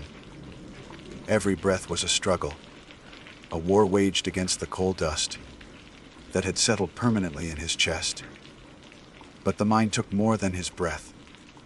It took his joy, carving deep lines into his face until his smiles were just ghosts of a forgotten warmth. And in the end, It took his soul. He'd spend his days on the front porch of his small company house, a rocking chair his only companion, his gaze fixed on the slag heap that loomed over our town of Havens Gap.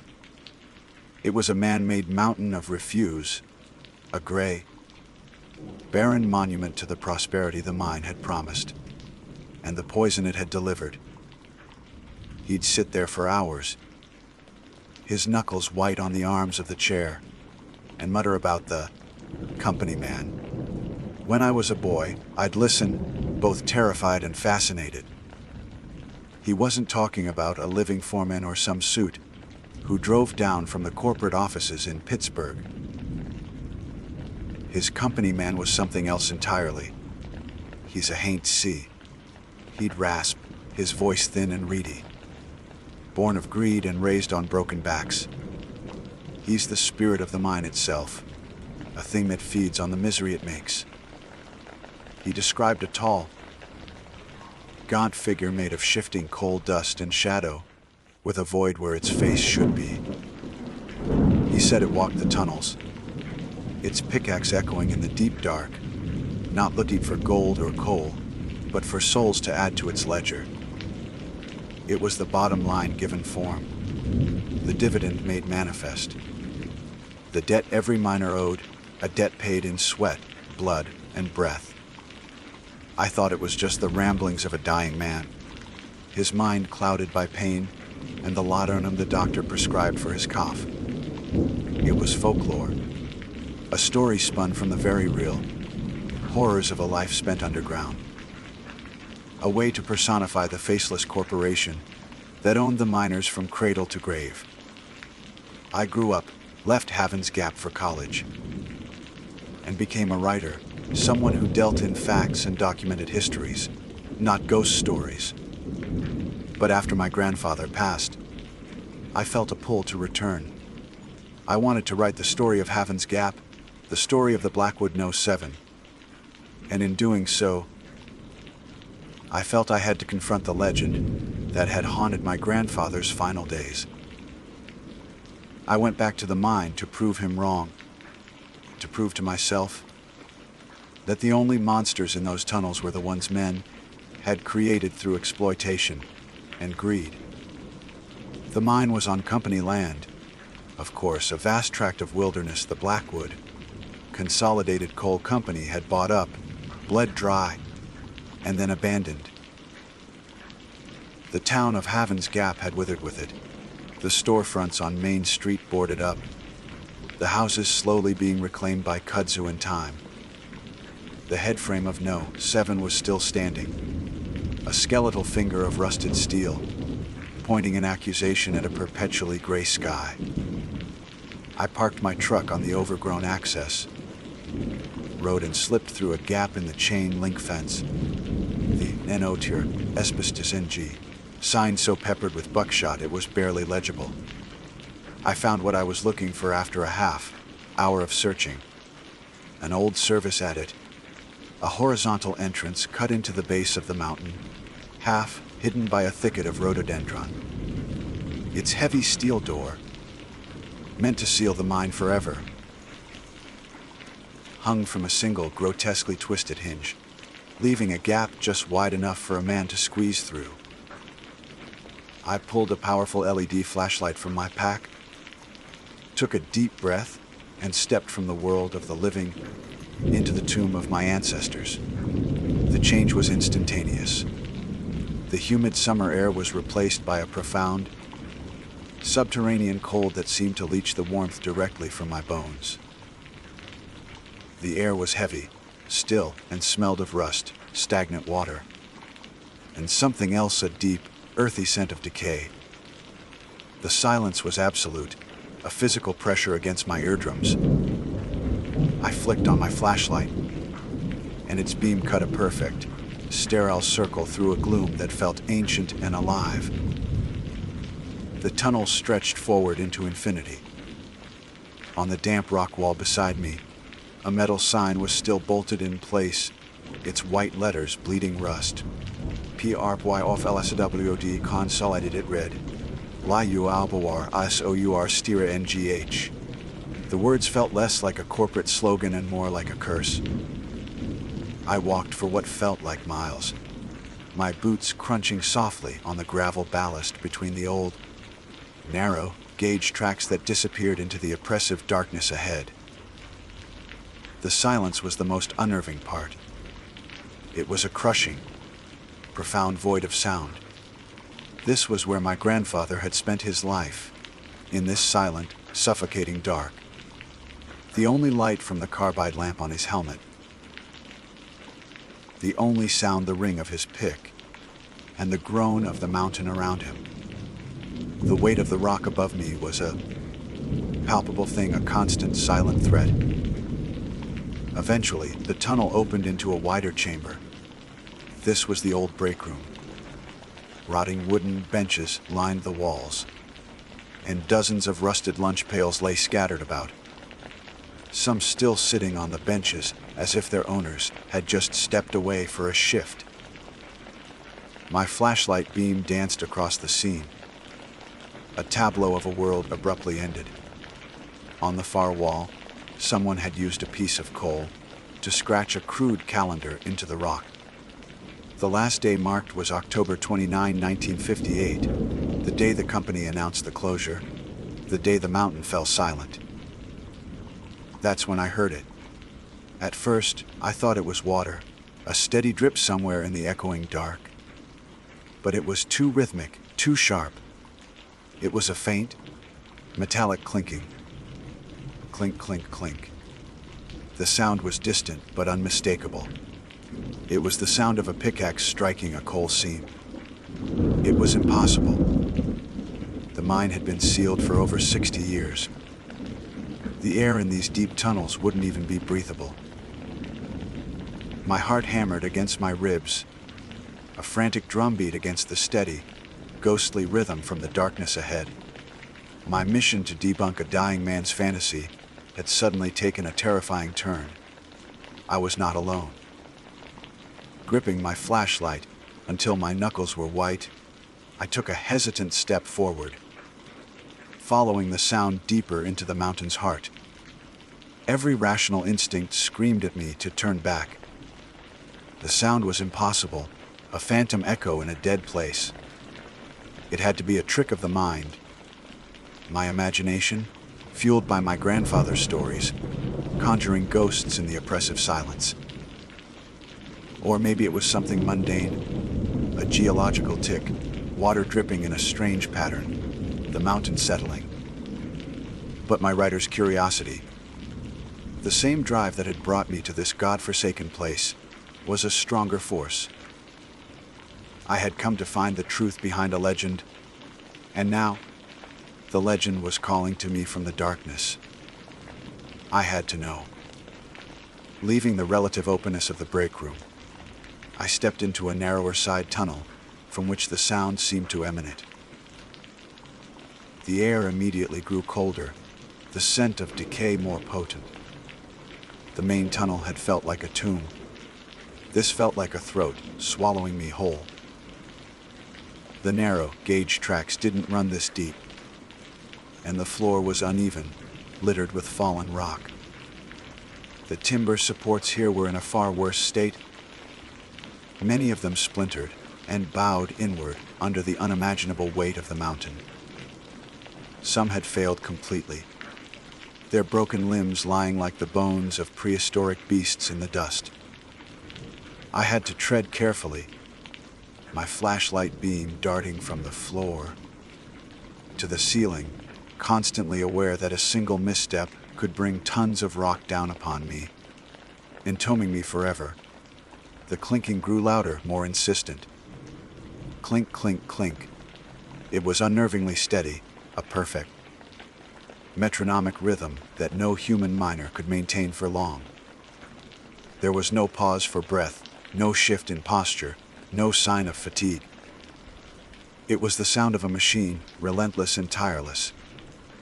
With every step I took, the temperature dropped further. I could see my own breath now, a white plume in the beam of my light. A strange, Low hum began to vibrate through the soles of my boots, a thrum of energy that seemed to be coming from the rock itself. I passed an old ore cart, its wheels rusted solid to the tracks, a pickaxe and shovel still lying inside it as if abandoned mid-swing. As my light passed over the pickaxe, I stopped. Unlike everything else in this subterranean world, the tool's metal head was not covered in a thick layer of rust. It was worn, yes, but it had a faint sheen, as if it had been used recently. I reached out a hesitant hand and touched the wooden handle. It was smooth, almost polished, free of the damp, rot that afflicted all the other timber. A shiver, completely unrelated to the cold, traced a path of ice down my spine. I pressed on, the clinking now so loud, it seemed to be coming from just around the next bend. The humming intensified, and I felt a strange pressure in my head, a dizzying sensation like a change in altitude. The air grew thick with the smell of ozone, the sharp, electric scent that follows a lightning strike. Then I saw the end of the tunnel. It wasn't a coal face or another chamber. It was a dead end, completely blocked by a massive rockfall. A chaotic jumble of boulders and shattered support beams filled the tunnel from floor to ceiling, sealing it completely. It was an old collapse, the rock faces covered in the same thick, gray dust as everything else. Yet the sound, the impossible, rhythmic clinking, was coming from the other side. I stood there, my mind struggling to reconcile the sensory information. Someone, or something, was on the other side of a collapse that might have happened the day the mine closed. They were trapped. But how could they have survived for over 60 years? The air, the lack of food and water, it was impossible. My journalistic instincts, my basic human empathy, took over from my fear.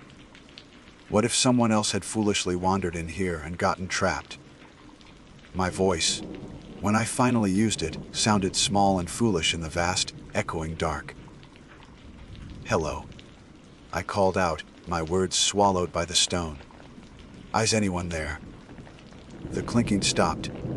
The sudden, absolute silence was 1,000 times more terrifying than the sound had been. It was a heavy, expectant silence, a listening silence. The humming in the rock ceased. The pressure in my head vanished. It was as if the entire mountain was holding its breath, waiting. I held mine too, my ears straining, my heart pounding a frantic, painful rhythm against my ribs. Seconds stretched into an eternity. I was about to call out again, to convince myself I had imagined the whole thing, when a voice answered. It was not a voice. It was a dry, rasping sound, like stones grinding together, like the last dry breath from a dying lung. It was a sound that scraped its way through the solid rock, and it formed words. Get back to work. The cold that washed over me was no longer physical. It was a soul-deep chill, a primal terror that locked my muscles and froze the air in my lungs. My grandfather's words echoed in my mind. A hate born of greed. I fumbled for the flashlight, my hand trembling so violently I could barely keep the beam steady on the rockfall. Who are you?" I stammered, the words catching in my throat. The rasping voice replied, seeming to come from the very rock in front of me, from the air around me, from inside my own head. "I am the bottom line," it grated. "I am the dividend. I am the debt you owe. Your grandfather understood the debt. He paid it with his breath. He paid it with his joy. He met his quota." The voice paused, and the pressure in my head returned with a vengeance. A sharp, stabbing pain. "Now you will pay yours." As the last words scraped through the air, the powerful beam of my LED flashlight dimmed, its bright white light fading to a sickly, flickering yellow. It was as if something was draining the batteries, sucking the very energy out of them. The darkness, which had been held at bay, now pressed in from all sides, hungry and alive. And in the fading, strobing light, I saw it. It wasn't coming from behind the rockfall. It was forming on my side. From the thick dust on the floor, a shape began to rise. Particles of coal and rock lifted into the air, swirling like angry hornets, drawn together by some unseen force. The darkness itself seemed to condense, to knit itself into a physical form. A figure coalesced in the tunnel ahead of me, a tall, impossibly gaunt shape that was both there and not there. It was a silhouette of a man, but it was made of shifting coal dust and pure shadow, its form barely holding a coherent, human shape. It had long, thin limbs and a stooped posture, as if from a lifetime of bending in low tunnels. It had no face. Where features should have been eyes, a nose, a mouth, there was only a void. A patch of darkness so complete it seemed drink the failing light from my flashlight. In one of its shadowy hands, it held a pickaxe, not made of rust and wood, but of the same spectral, light-devouring darkness. The company man. It was real. It was all real. My grandfather hadn't been rambling. He had been giving a warning. This was not the ghost of a dead miner. This was something far worse. It was a haint born not of a single, tragic death, but of 1,000 small ones every single day. It was the accumulated despair, the hopelessness, the quiet suffering of generations of men who had been trapped in a cycle of exploitation. Their lives, their health, their very breath, traded for profit. It was the mind's insatiable hunger given a name and a form. The figure took a shuffling step forward, the sound of its movement like grinding rock. The hissing, rasping voice issued from the void of its face. "This is company property." It hissed. "You are trespassing. Production must not be interrupted." I stumbled backward, my feet tangling in the uneven rock, my flashlight flickering wildly. The figure raised its spectral pickaxe. I saw not a ghost, but an idea, an archetype of relentless, inhuman greed made manifest. It didn't want to kill me. It didn't want revenge. It wanted something simpler, more practical. It wanted to put me to work. Forever. For a long second, I was paralyzed, a deer caught in the headlights of an oncoming train. My mind, which had been so determined to find a rational explanation, simply shut down. Unable to process the sight of the impossible, thing coalescing from dust and shadow before me. The spectral pickaxe it held seemed to absorb the last dregs of my flashlight's power, and the void where its face should have been was a vortex of absolute despair. Then my body took over. The primal, reptilian part of my brain, the part that understands predators and the need to flee, slammed the override switch on my frozen limbs. I turned and fled. I ran blindly, my failing light creating a terrifying strobe effect that burned fleeting images into my retinas. The glint of rusted metal, the jagged teeth of broken timbers, the infinite pressing darkness that swarmed in between each flicker of light. The sound of the company man's pursuit was not the sound of footsteps. It was a heavy, rhythmic grinding, like a millstone crushing rock. And it was accompanied by the steady, chilling clink, clink, clink of its pickaxe, which now seemed to be ringing inside my own skull. I didn't dare look back, terrified that the sight of it would be enough to stop my heart. The air itself seemed to fight against me, thick and heavy as water, filled with the dust of generations. With every ragged breath I sucked in, I tasted the mine coal, rock, rust, and the faint, coppery tang of old blood and sweat. It felt like I was breathing in the very essence of my grandfather's suffering. The humming I had felt earlier returned, vibrating through the rock, and with it came the whispers. They weren't audible sounds, but rather impressions, feelings, and fleeting images that flooded my mind. I saw a flash of a young man, no older than myself, his face smudged with coal, his eyes wide with fear as the ceiling above him groaned. I felt a surge of a father's despair, his hands raw and bleeding as he loaded another cart, his thoughts on the hungry mouths he had to feed at home. I felt the crushing weight of debt, the bone, deep weariness, the slow dawning horror of knowing that this darkness would be your entire world until it finally claimed you. These were the ghosts of Blackwood No. 7. Not spirits that walk the halls, but echoes of misery soaked into the very stone. And the company man was their shepherd. It was drawing on their energy, their pain, to fuel its own spectral existence. The hissing voice echoed in my head, no longer needing to pass through the air. The shift is not over. The quota has not been met. Your labor is required. I scrambled back into the main tunnel, the wider space feeling both liberating and more exposed. I risked a glance over my shoulder. The figure was still there, perhaps 20 yards behind me. It wasn't fast. Its movements were shuffling and deliberate, but it was relentless. It didn't need to run. It had all the time in the world. It was the mind. It was eternal.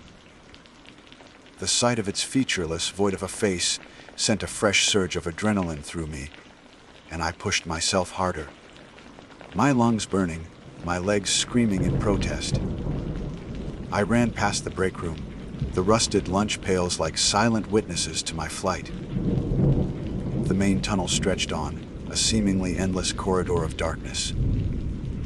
My flashlight flickered one last time, and then died completely, plunging me into absolute, disorienting blackness.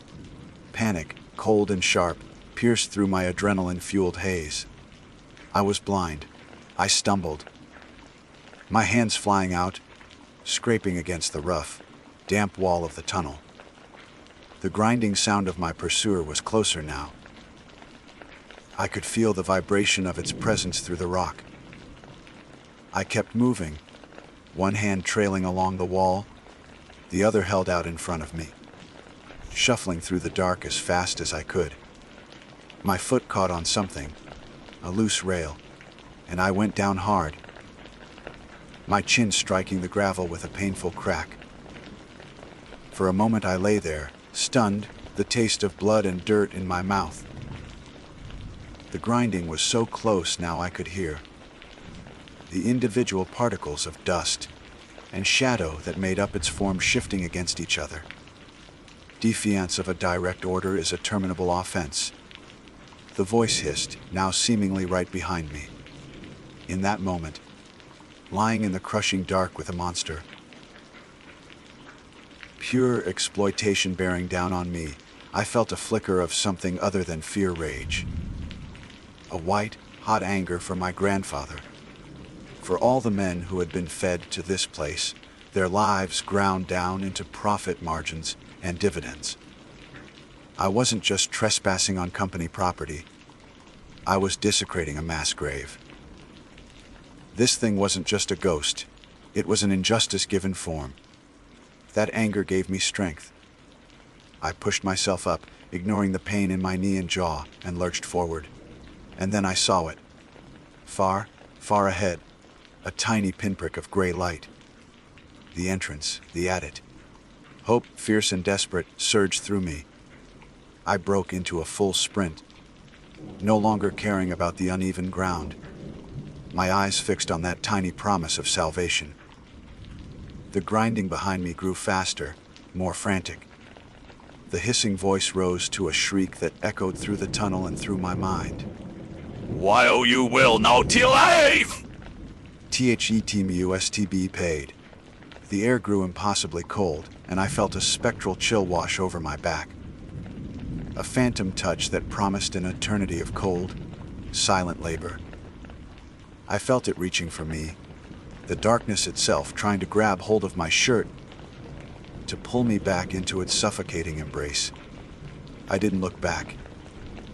I poured every last ounce of my strength into that final, desperate run. The pinprick of light grew, resolving itself into the rectangular shape of the added entrance. The green of the trees outside a color so vibrant it seemed impossible. I burst out of the mine and into the fading afternoon daylight. Collapsing to my knees in the soft dirt and leaves, gasping, sobbing, gulping in air that didn't taste of dust and despair. I lay there for a long time, the warmth of the sun on my back feeling like a benediction. When I finally found the strength to turn and look back, the entrance to the adit was just a dark, silent hole in the side of the mountain. There was no sign of the creature. It could not, or would not, leave the darkness. It belonged to the mine and the mine to it. My grandfather wasn't rambling. He was telling the unvarnished truth. I had gone into Blackwood, no. 7 looking for a story for a rational explanation to put a dying man's fears to rest. I came out with a terrible certainty. Some ghosts are born of tragedy, of a life cut short. But the ghost of Blackwood, no. 7, the company man, was born of something far more common and far more monstrous business. And it's still down there. It's still on the clock, in the crushing. Silent dark, its spectral pickaxe, ringing in the deep places of the earth, waiting patiently for the next shift. My name is Dr. Aris Thorne. I am, or perhaps I was, a speleobiologist. It is a niche and often solitary field. One that calls for a peculiar blend of scientific rigor and a deep, seated comfort with absolute darkness. My life's work has been the study of troglobites, creatures that have evolved over millennia to live their entire lives in the crushing pressure and profound blackness of subterranean caves. They are nature's ultimate specialists, organisms that have shed the very concept of light and color, trading sight for heightened senses we surface dwellers can barely comprehend. To me, a cave is not an empty space. It is a hidden biosphere, a gallery of evolutionary marvels. It was this passion that brought me to the remote spine of the Appalachian Mountains, specifically to investigate the Unthanks cave system. On paper, it was a speleobiologist's dream. A sprawling network of limestone caverns, geologically ancient and largely untouched by modern man. What made it uniquely compelling, however, was its unnatural intersection with a series of long, abandoned coal mines dating back to the early 20th century. This confluence of the natural and the man-made created a potential ecosystem unlike any I had ever encountered. How would the native cave life adapt to the introduction of decaying iron, coal dust, and rotting timber? What strange new forms of life might have arisen in this isolated, hybrid environment? These were the questions that fueled my grant proposals and drove me into the belly of the earth. Before my expedition, during the requisite research phase in a dusty county records office, I first encountered the local folklore. It was tucked away in a collection of regional tales, a slim volume bound in faded buckram. The stories spoke of the Unthanks mines being haunted by hollow-headed singers. According to the legends, these were not ghosts in the traditional sense, but malevolent spirits of the mountain itself. They were said to mimic the work songs of the miners, the lullabies they hummed, even the voices of their loved ones calling from the surface. The purpose of this mimicry was always the same: to lure the unsuspecting miner away from the safety of his group, deeper into the unmapped tunnels, until he was lost in the dark or tumbled into a deep, forgotten pit. I remember smiling as I read it. The tale was a charming, if morbid, piece of cultural history. I dismissed it, of course, as a product of its time, a cautionary tale born from the very real dangers of mining. The strange acoustics of the cave system, combined with the sensory deprivation and potential for gas-induced auditory hallucinations, would be more than enough to explain the legend.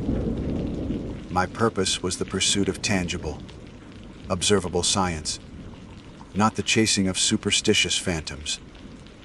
The singers were a footnote, a cultural artifact. I packed my gear with a clear and rational mind. My descent began on a crisp autumn morning. The entrance to the unthanked system was a jagged mouth on the side of a densely wooded hill, exhaling a cool, damp breath that smelled of wet stone and decay. As protocol dictated for a pristine environment, I went alone. A team, no matter how careful, introduces a cascade of contaminants: foreign microbes, excess carbon dioxide, disruptive noise and light. To truly observe a world that has never known the sun, one must enter it with the smallest possible footprint. I was confident in my abilities and my equipment. My training with the National Speleological Society had prepared me for every conceivable contingency, from equipment failure to geological instability. Solitude was not a risk. It was a necessary variable for clean data. The first few hundred feet were a careful negotiation of tight squeezes and steep descents, the beam of my headlamp cutting a sharp, white cone through an ocean of black. Once I reached the first major cavern, I established my base camp. It was a cathedral of stone, vast and silent, the walls glittering with calcite, deposits that shimmered like frozen waterfalls. My equipment, when unpacked, cast a sterile, scientific glow in the ancient dark. Environmental sensors, a digital microscope, sterile sample containers, and my audio, visual recording gear all hummed with quiet efficiency. I was an astronaut on an alien world, and this was my landing craft. For 2 full days, my research was exceptionally fruitful. My initial survey of the cavern yielded several new species of blind cave crickets, their antennae long and delicate, sweeping the air to taste a world they could not see. I discovered a unique bioluminescent fungus, a species I'd never encountered before, that grew in pale, ghostly patches on the cavern walls. It cast a faint, ethereal green light, a cold fire that seemed to breathe in the stillness. The glow was too faint to see by, but it painted the darkness with a sublime, otherworldly beauty. I spent hours documenting it, my work punctuated by the rhythmic drip of water from a stalactite high above, each drop a note in a symphony that had been playing for 1,000,000 years. It was peaceful. It was productive. It was exactly what I had come for. On the morning of the 3rd day, I decided to venture into the mine section. Following my survey map, I found the breakthrough point, a rough, hewn archway where the miners of a bygone era had blasted their way into the natural cave system. The transition was jarring, a sudden and violent shift in aesthetics. The organic, sculpted beauty of the cave, shaped by the patient hand of water and time, gave way to the harsh, geometric violence of the mine. Rotting wooden support beams, thick as a man's waist, sagged under the immense weight of the mountain. Rusted rails for ore carts disappeared into a blackness that felt different from the cave's darkness. It felt dead, stagnant. The ground was littered with the debris of forgotten industry, broken pickaxe handles, the corroded metal of a lunch pail, a tattered piece of canvas that might have been a jacket. The air itself changed.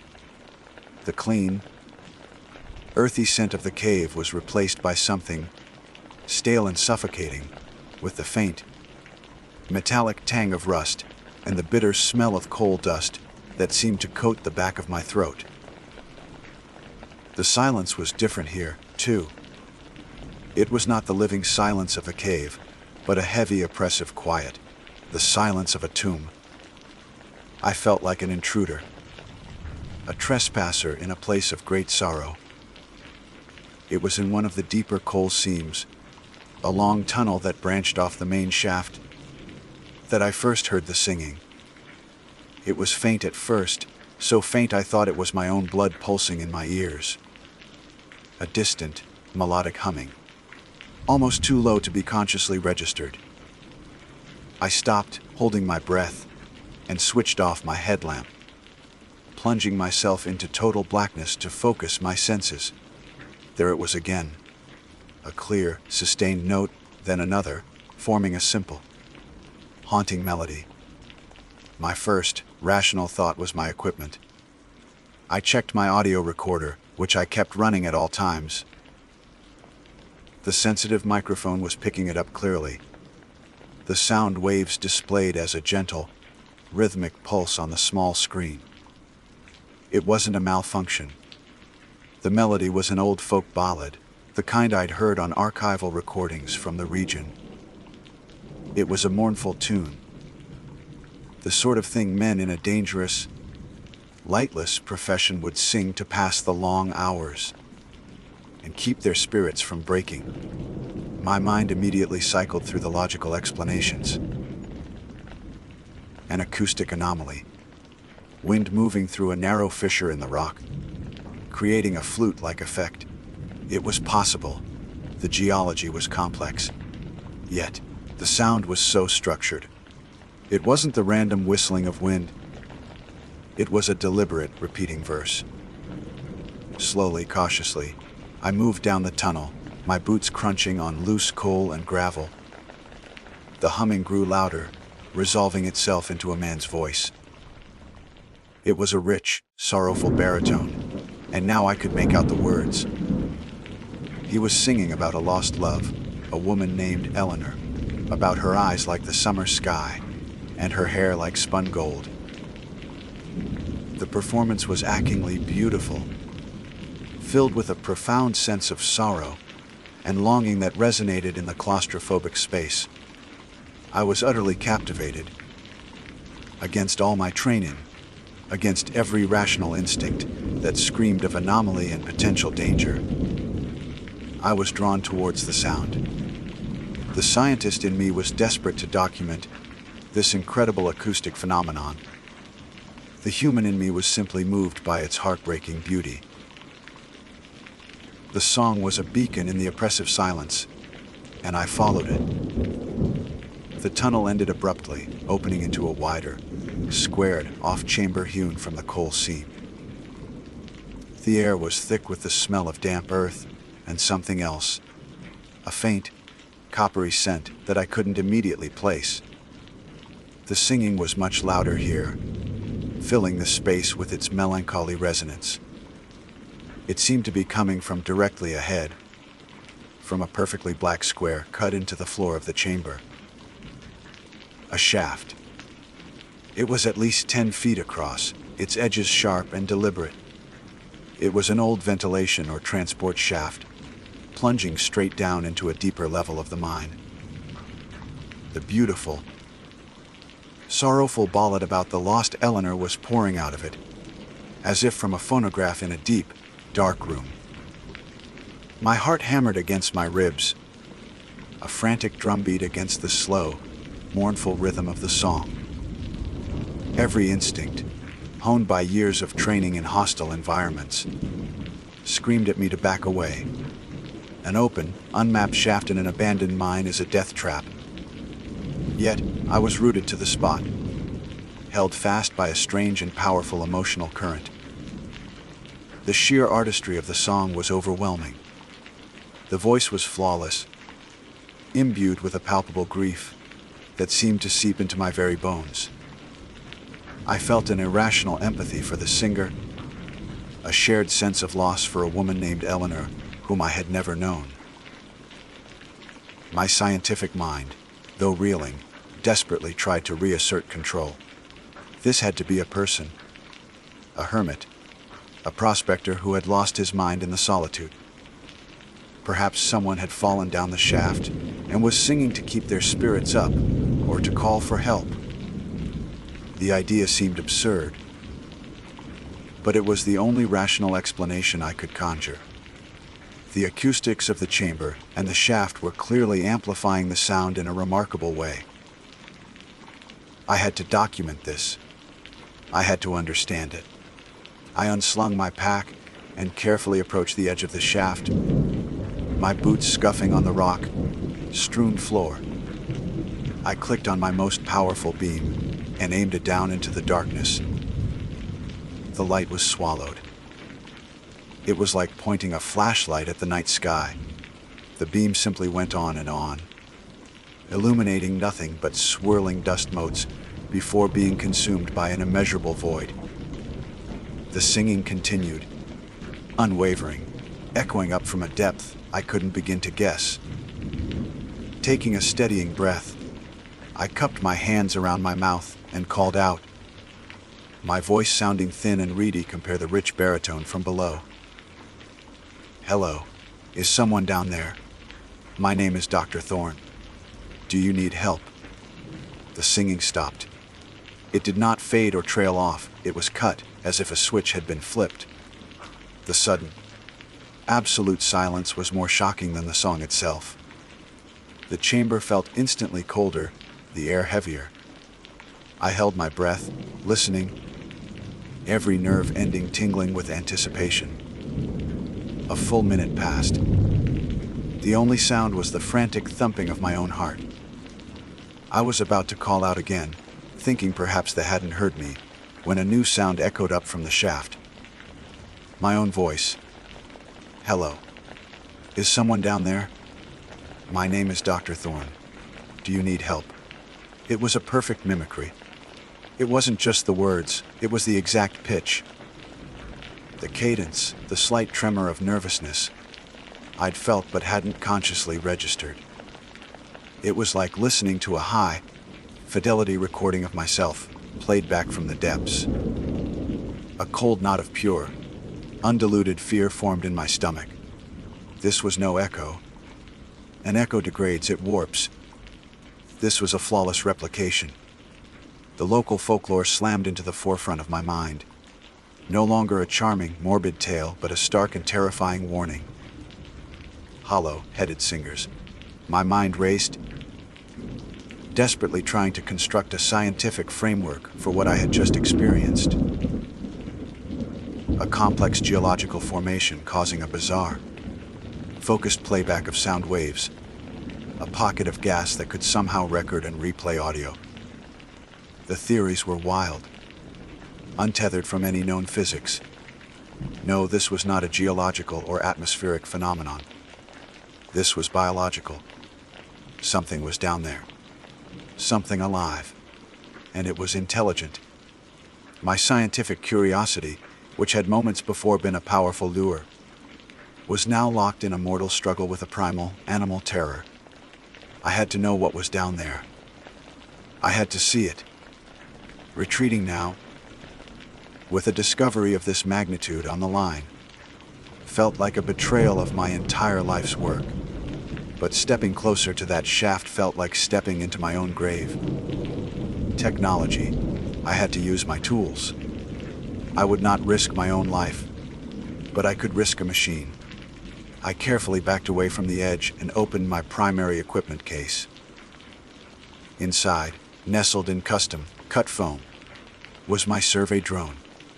It was a small, robust quadcopter, no bigger than a dinner plate, equipped with a high-resolution, low-light camera and powerful gimbal-mounted LEDs. I used it for mapping inaccessible passages and observing fragile formations without disturbing them. Now, it would be my eyes in the abyss. My hands were shaking, making the setup process difficult. I attached the fiber optic tether, a modification I'd made for deep cave exploration where radio signals couldn't penetrate. It would give me a clear, uninterrupted video feed. I powered on the drone and the controller, the tablet screen flickering to life. The drone's small rotors whirred, a high-pitched, insectile buzz in the oppressive silence. I piloted it over the edge of the shaft and began its slow, careful descent. The video feed on my tablet was my only connection to the world below. The drone's LEDs cut a brilliant circle of light through the suffocating black. Down it went, 10 meters, 20, 30. The walls of the shaft were rough, hewn rock, slick with moisture. 40 meters, 50. The tether was rated for 100. The air in the chamber was still, but I could feel a cold draft rising from the depths, carrying with it that strange, coppery smell, much stronger now. It was the smell of old blood. At 65 meters, the drone's lights found the bottom. My breath caught in my throat. The floor of the shaft was a carpet of bones. A gruesome, tangled ossuary that spanned decades, perhaps centuries. There were animal bones. Deer, bear, raccoons. Animals that must have wandered into the mine and been lured to their doom. But scattered among them, stark and unmistakable, were human skeletons. Dozens of them. Some were still clad in the tattered, rotting remains of old miners' clothes, their boots and helmets lying askew. It was a mass grave, the final resting place of the men the mountain had swallowed. And in the center of the bone field, directly in the drone's spotlight, was the singer. It was a pale, sickening white, the color of fungus and bone. It was roughly the size of a large dog, but its anatomy was a nightmare.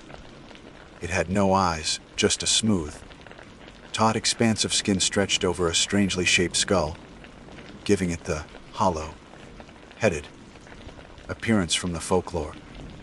Its body was a mass of long, impossibly slender limbs, jointed at odd angles, allowing it to brace itself amidst the skeletal debris.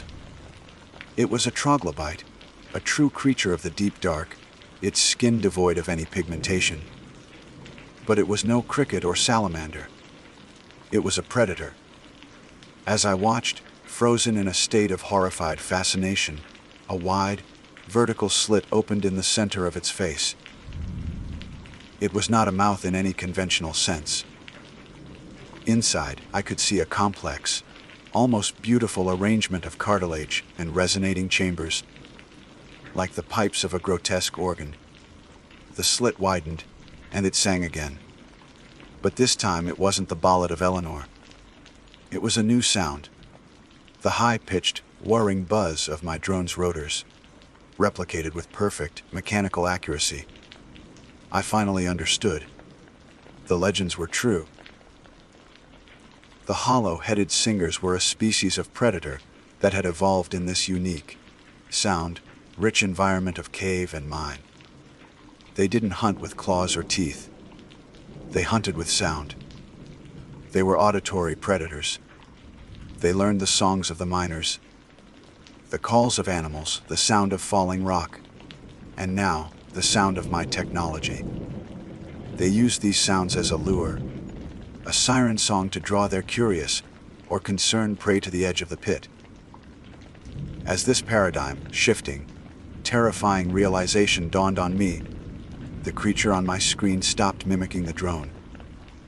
The vertical slit closed for a moment, then opened again.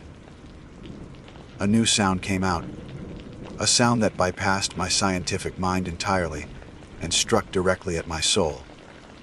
A sound that made my blood freeze and my vision swim. It was the voice of my wife, Alara.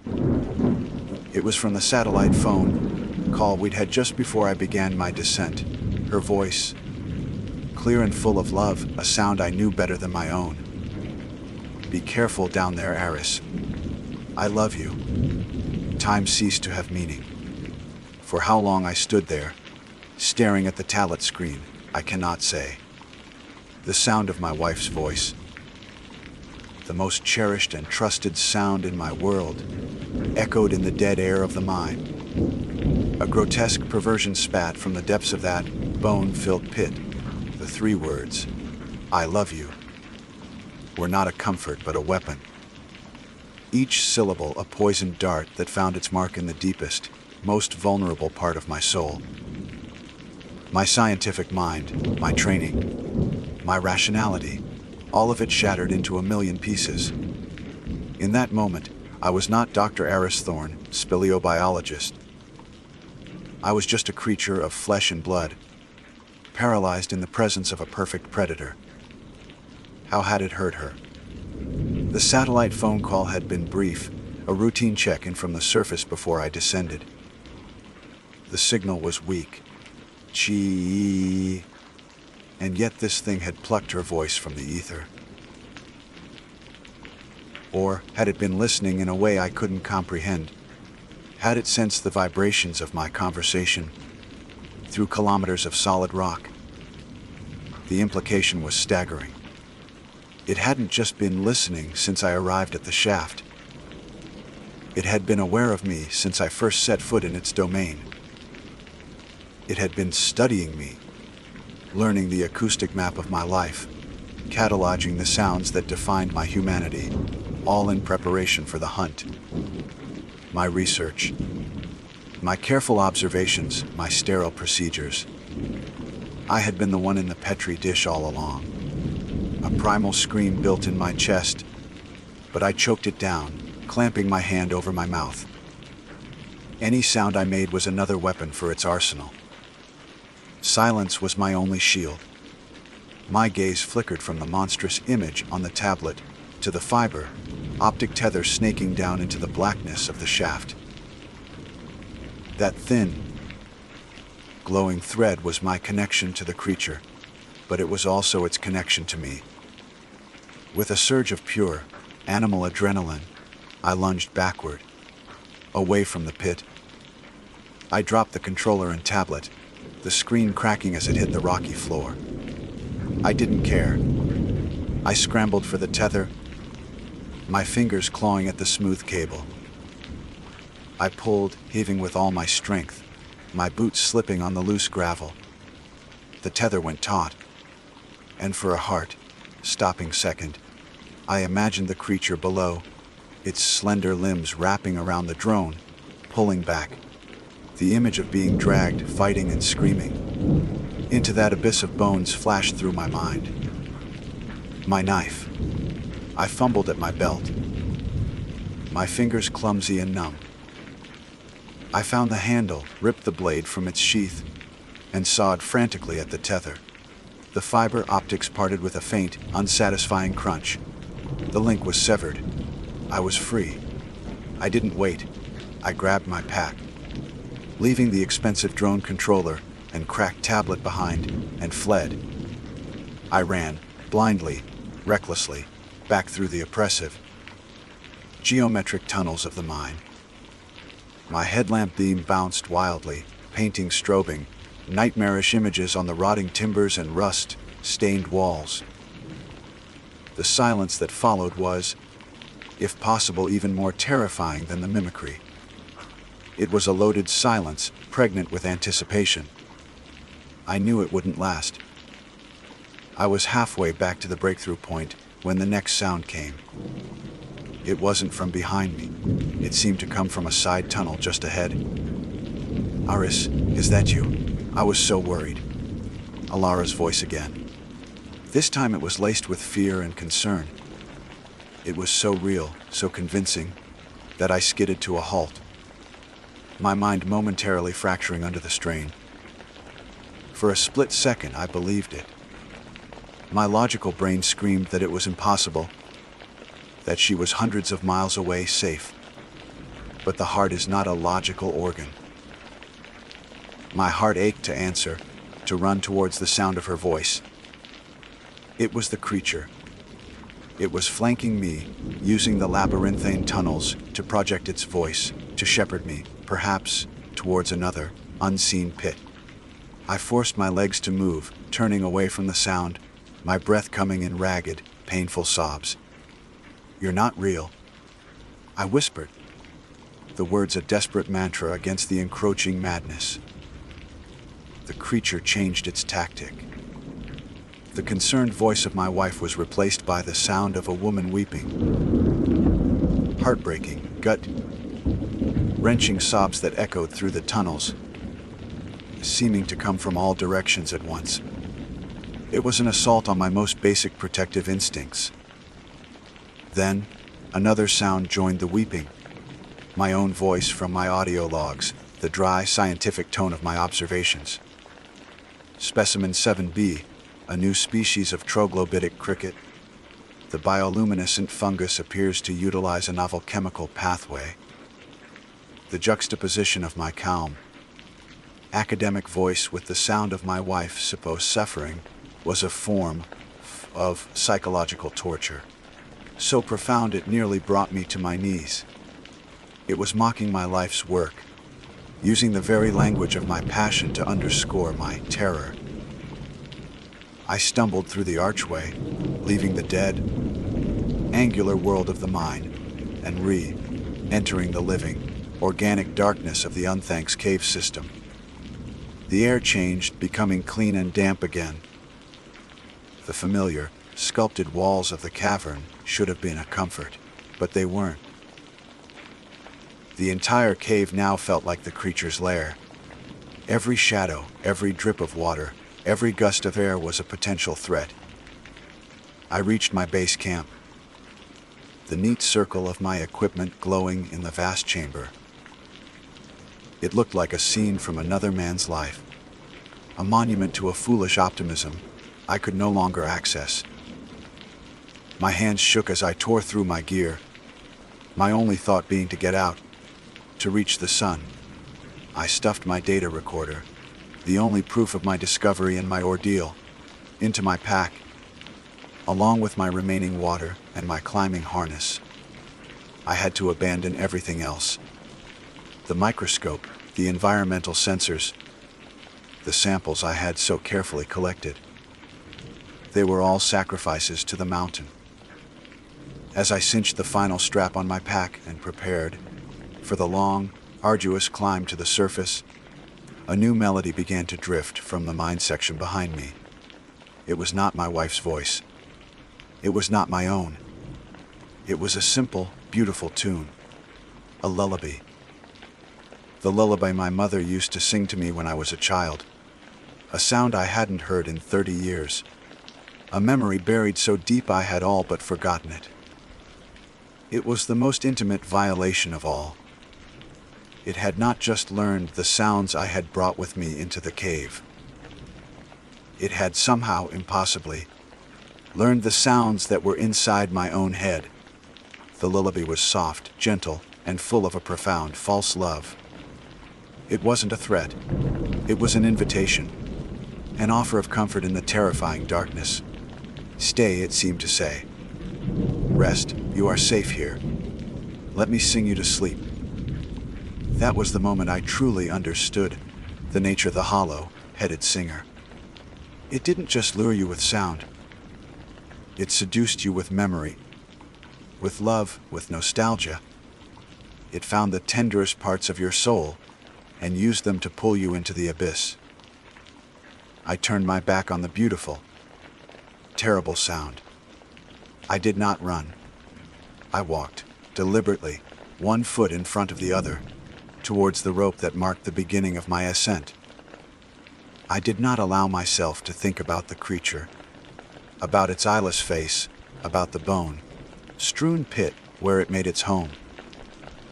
I focused only on the rope in my hand, on the feel of the rock beneath my boots, on the distant, desperately hoped for promise of sunlight. The lullaby followed me for the first 50 feet of my climb, a beautiful, haunting farewell from the darkness below.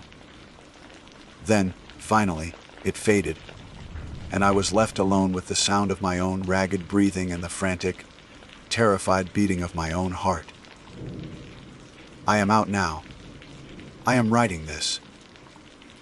But I know, with a certainty that chills me more than any subterranean darkness, that I will hear that singing in my dreams for the rest of my life.